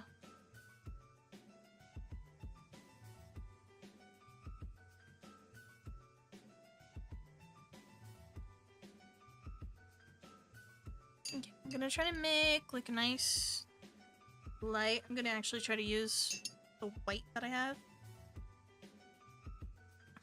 It's a very small amount of white that I have and try to make like a nice light purple to start with.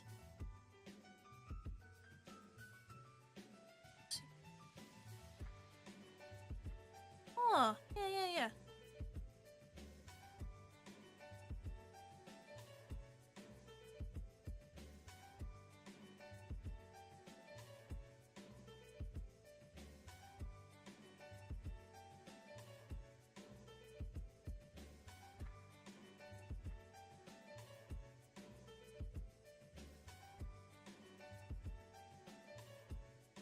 Not a bad color, if I do say so myself.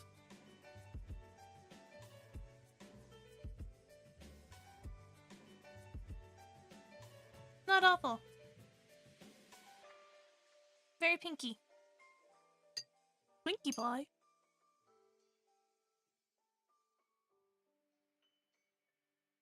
And then just make it darker by adding more of that violet in.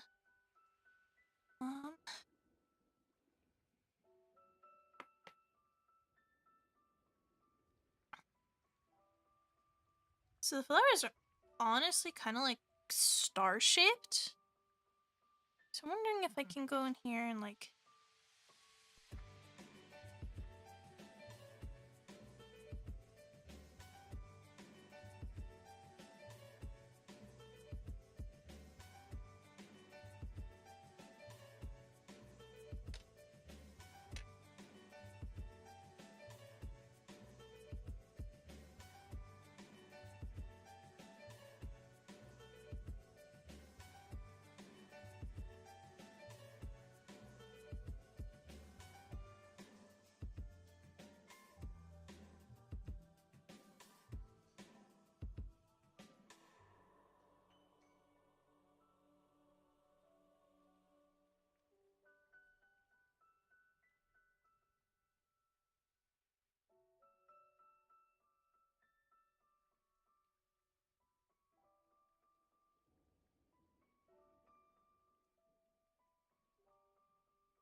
Sent some red ones too.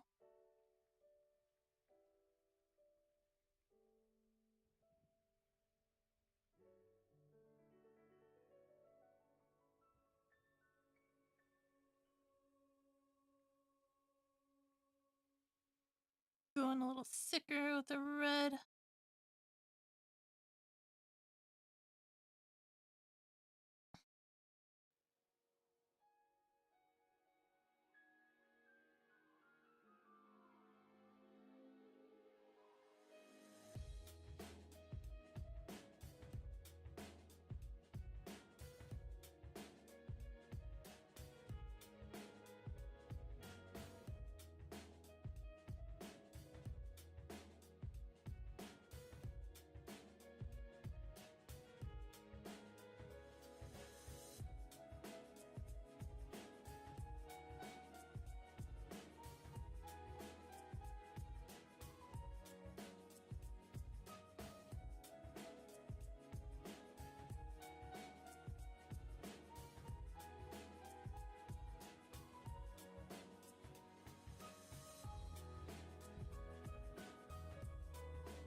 I'm using that purple to kind of add some more dimension to this one. I feel like it's not coming out quite how I want it to. But again, it's okay. That is just how it happens.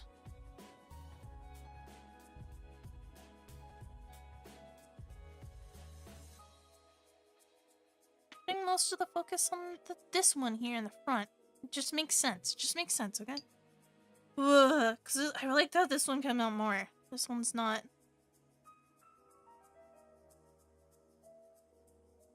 I mean, like...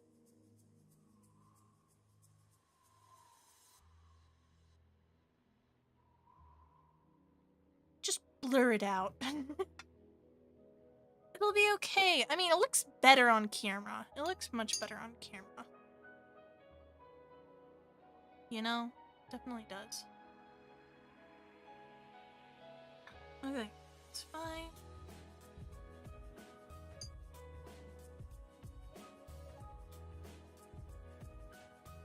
What color did I say this one was gonna be? Is that one just gonna be orange? No, let's make it orange.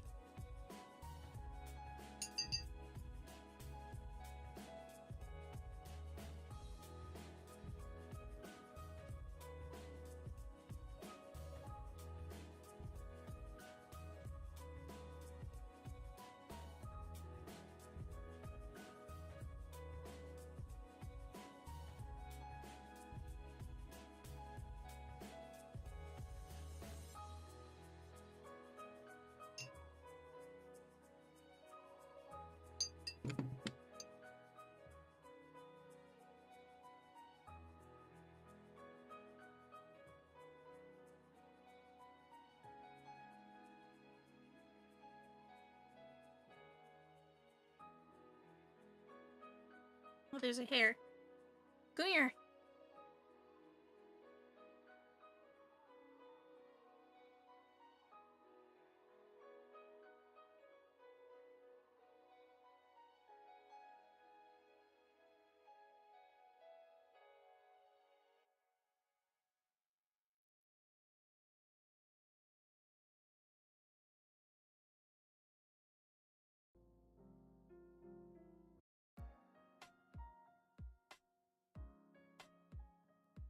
I do like this one, but it does look more beginner. It looks more basic, you know?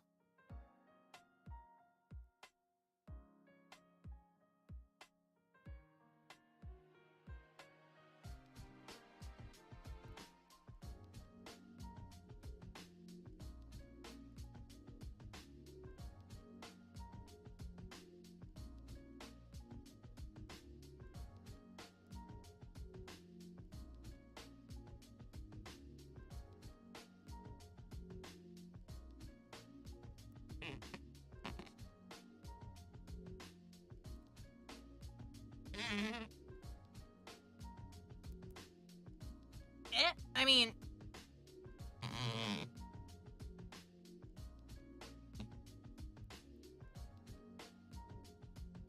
That's crazy. Okay. uh,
it's alright. Could be worse. Could be worse.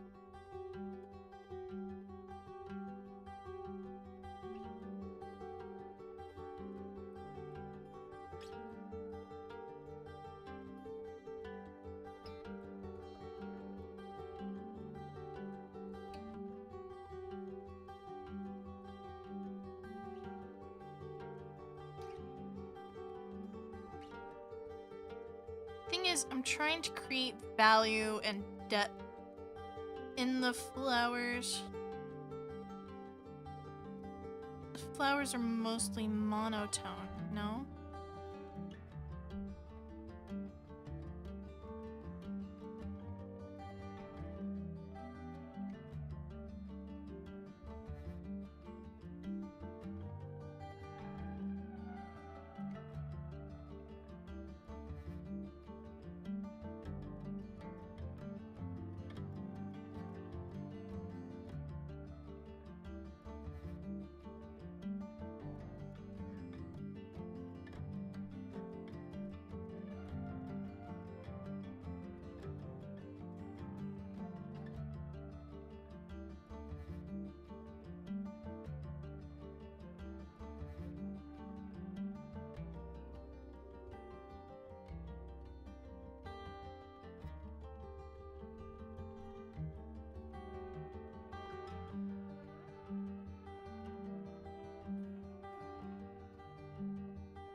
mix up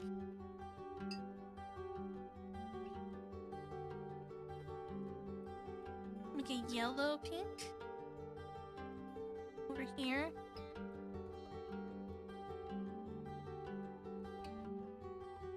With the lemon yellow and the rose that I'm using, and then probably some white.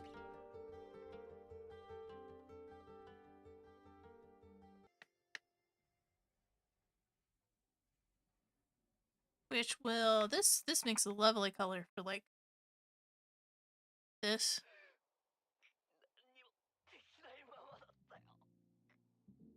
Not gonna lie.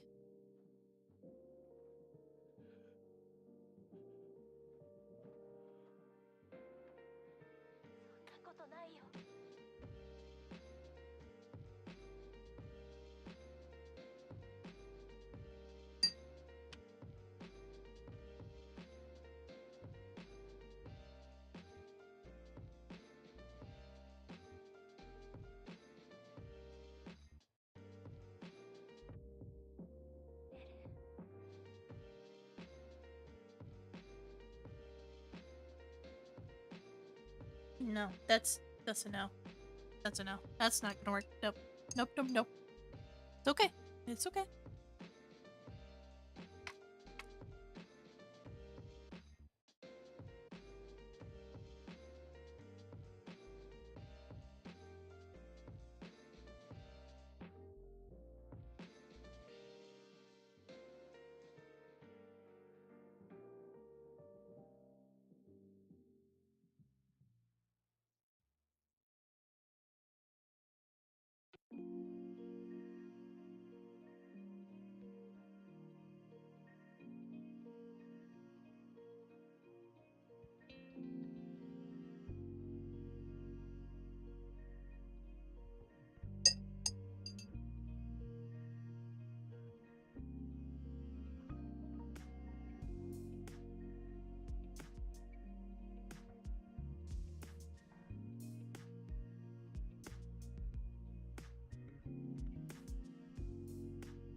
Hey there.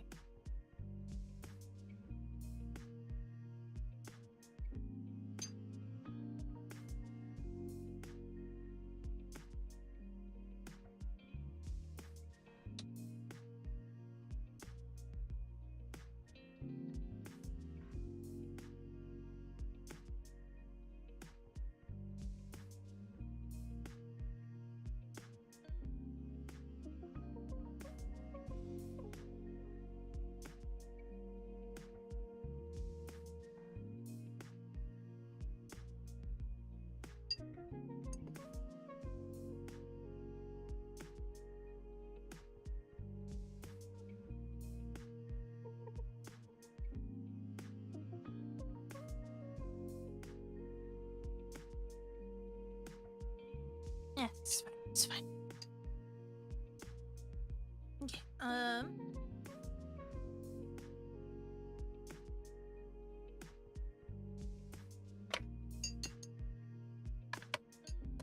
Hmm.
For a second, I almost wished this was acrylics, if I'm being honest.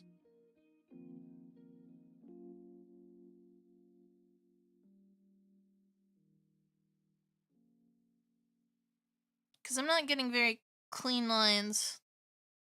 Unfortunately. I think I just need to make the paint thicker.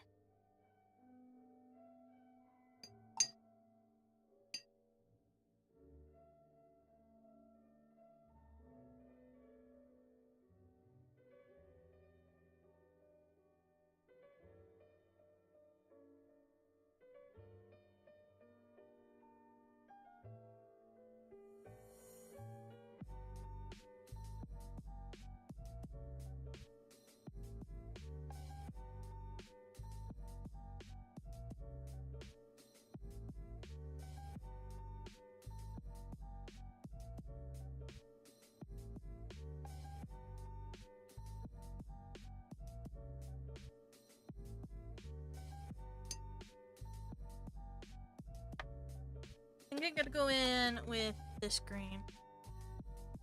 Let's make it nice and thick.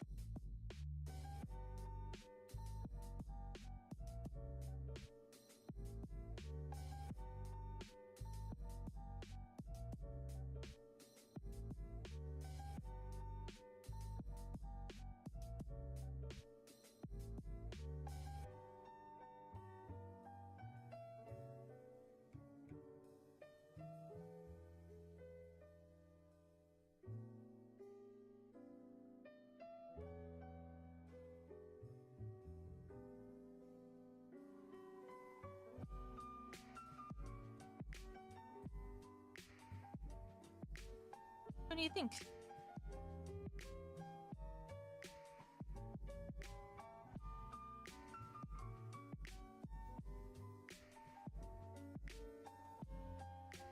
That's very nice, hon. Thank you. Love you too. Yeah. Yeah. I'm trying.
Try adding some more blue to this area. Because we're gonna help differentiate.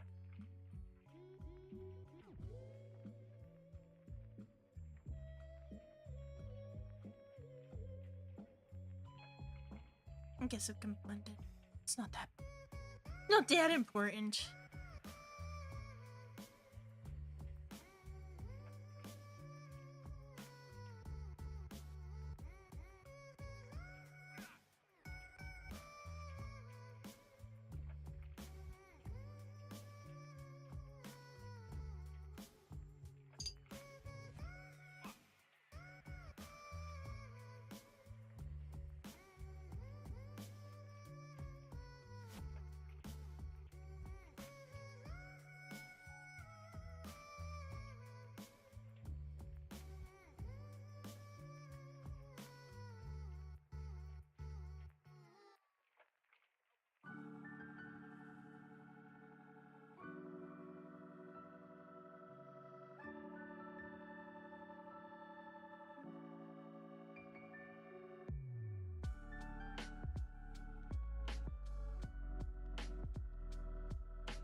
really like gouache.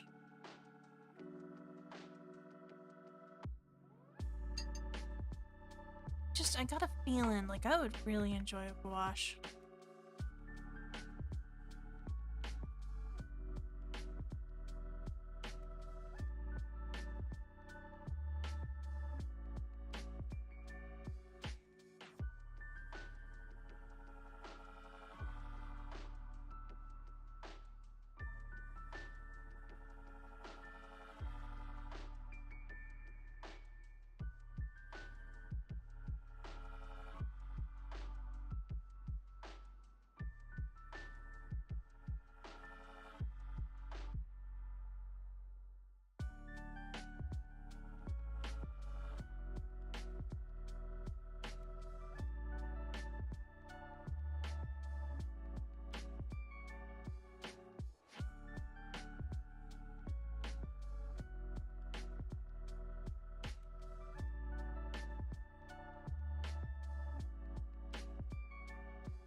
I mean,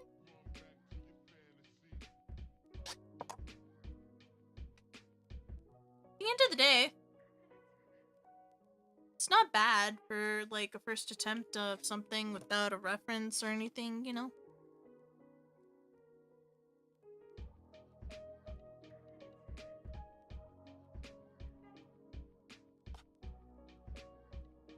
Could be worse. Could be much worse.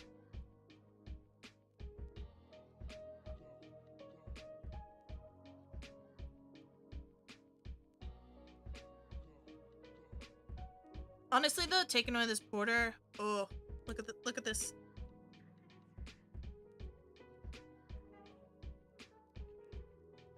That was an awful view for you guys. Okay, hold on. Here.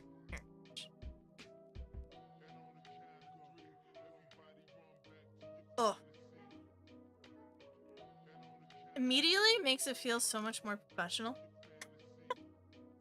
Look at that. Just putting that border around it. Damn. Ain't that nice? Alright. With that, I have to let it dry completely for like a whole day. And then I went down the back, pressed it between books, and then boom. Boom. With that, I think I'm done for the day.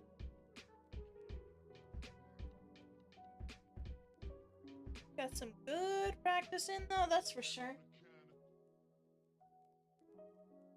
And we got some really good practice in. You know? The more you do it, the better you get at it. Undo the...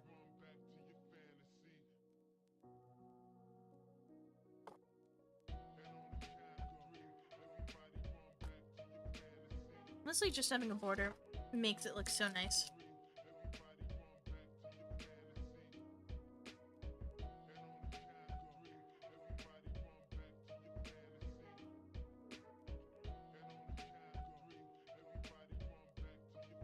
It really does. It really, like, elevates it to a whole new level.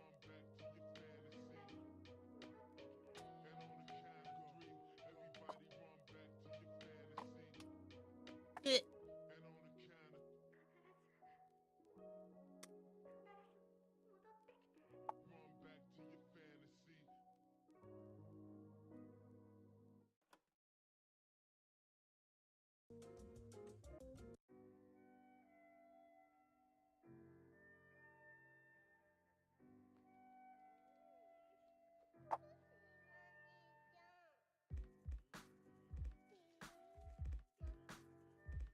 Good job, chat. We did it. We did it. We did it. We done did it. Diddly dong dong troot and darn did it. We made some nice paintings today together.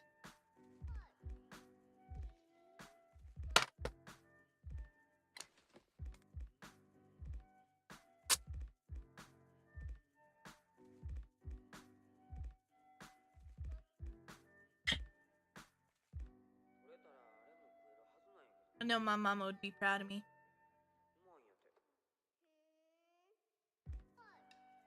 I was gonna play Minecraft today, but honestly, I'm very tired. But that's okay, right, guys? That's okay. That's okay. We made something very lovely today. Some very lovely, lovely watercolors. And I'm very proud of all of us. We did a great job. Yes, you just watching is a good job. You did fantastic, and I appreciate you so much. Look how much paper towels I went through. Yeah. Gotta clean. Gotta clean.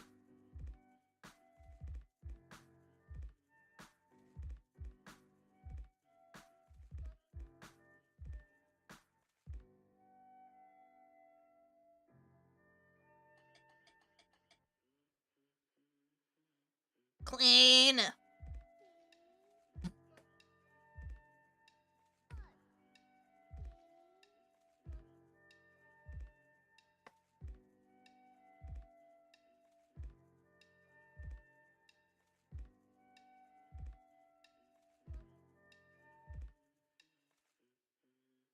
Okay.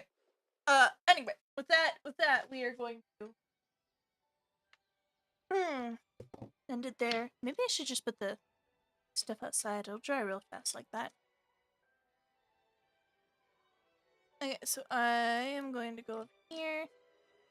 We're gonna find somebody to raid!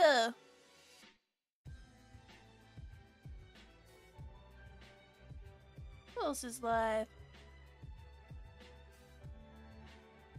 I will be streaming tomorrow. We will be playing Minecraft tomorrow, okay? Promise. Psycho streaming. Wing peak. Alright. Go give him a love, okay? I hope you guys take care, and I'll see you again soon. Oh, you know what? Hold on. Real quick, one Pokemon pack for the road. Just for you guys. Just for you guys, okay? We got bump, bump, bump, bump, bump, bump, bump, bump, bump, bump, bump. Nothing special, and that's okay. I love you anyway. I think that's our, like, special is Shiny Zorora. No, that's regular. Is this shiny? I don't remember. It's fine. Anyway, I'll see you guys soon. Bye! Goodbye.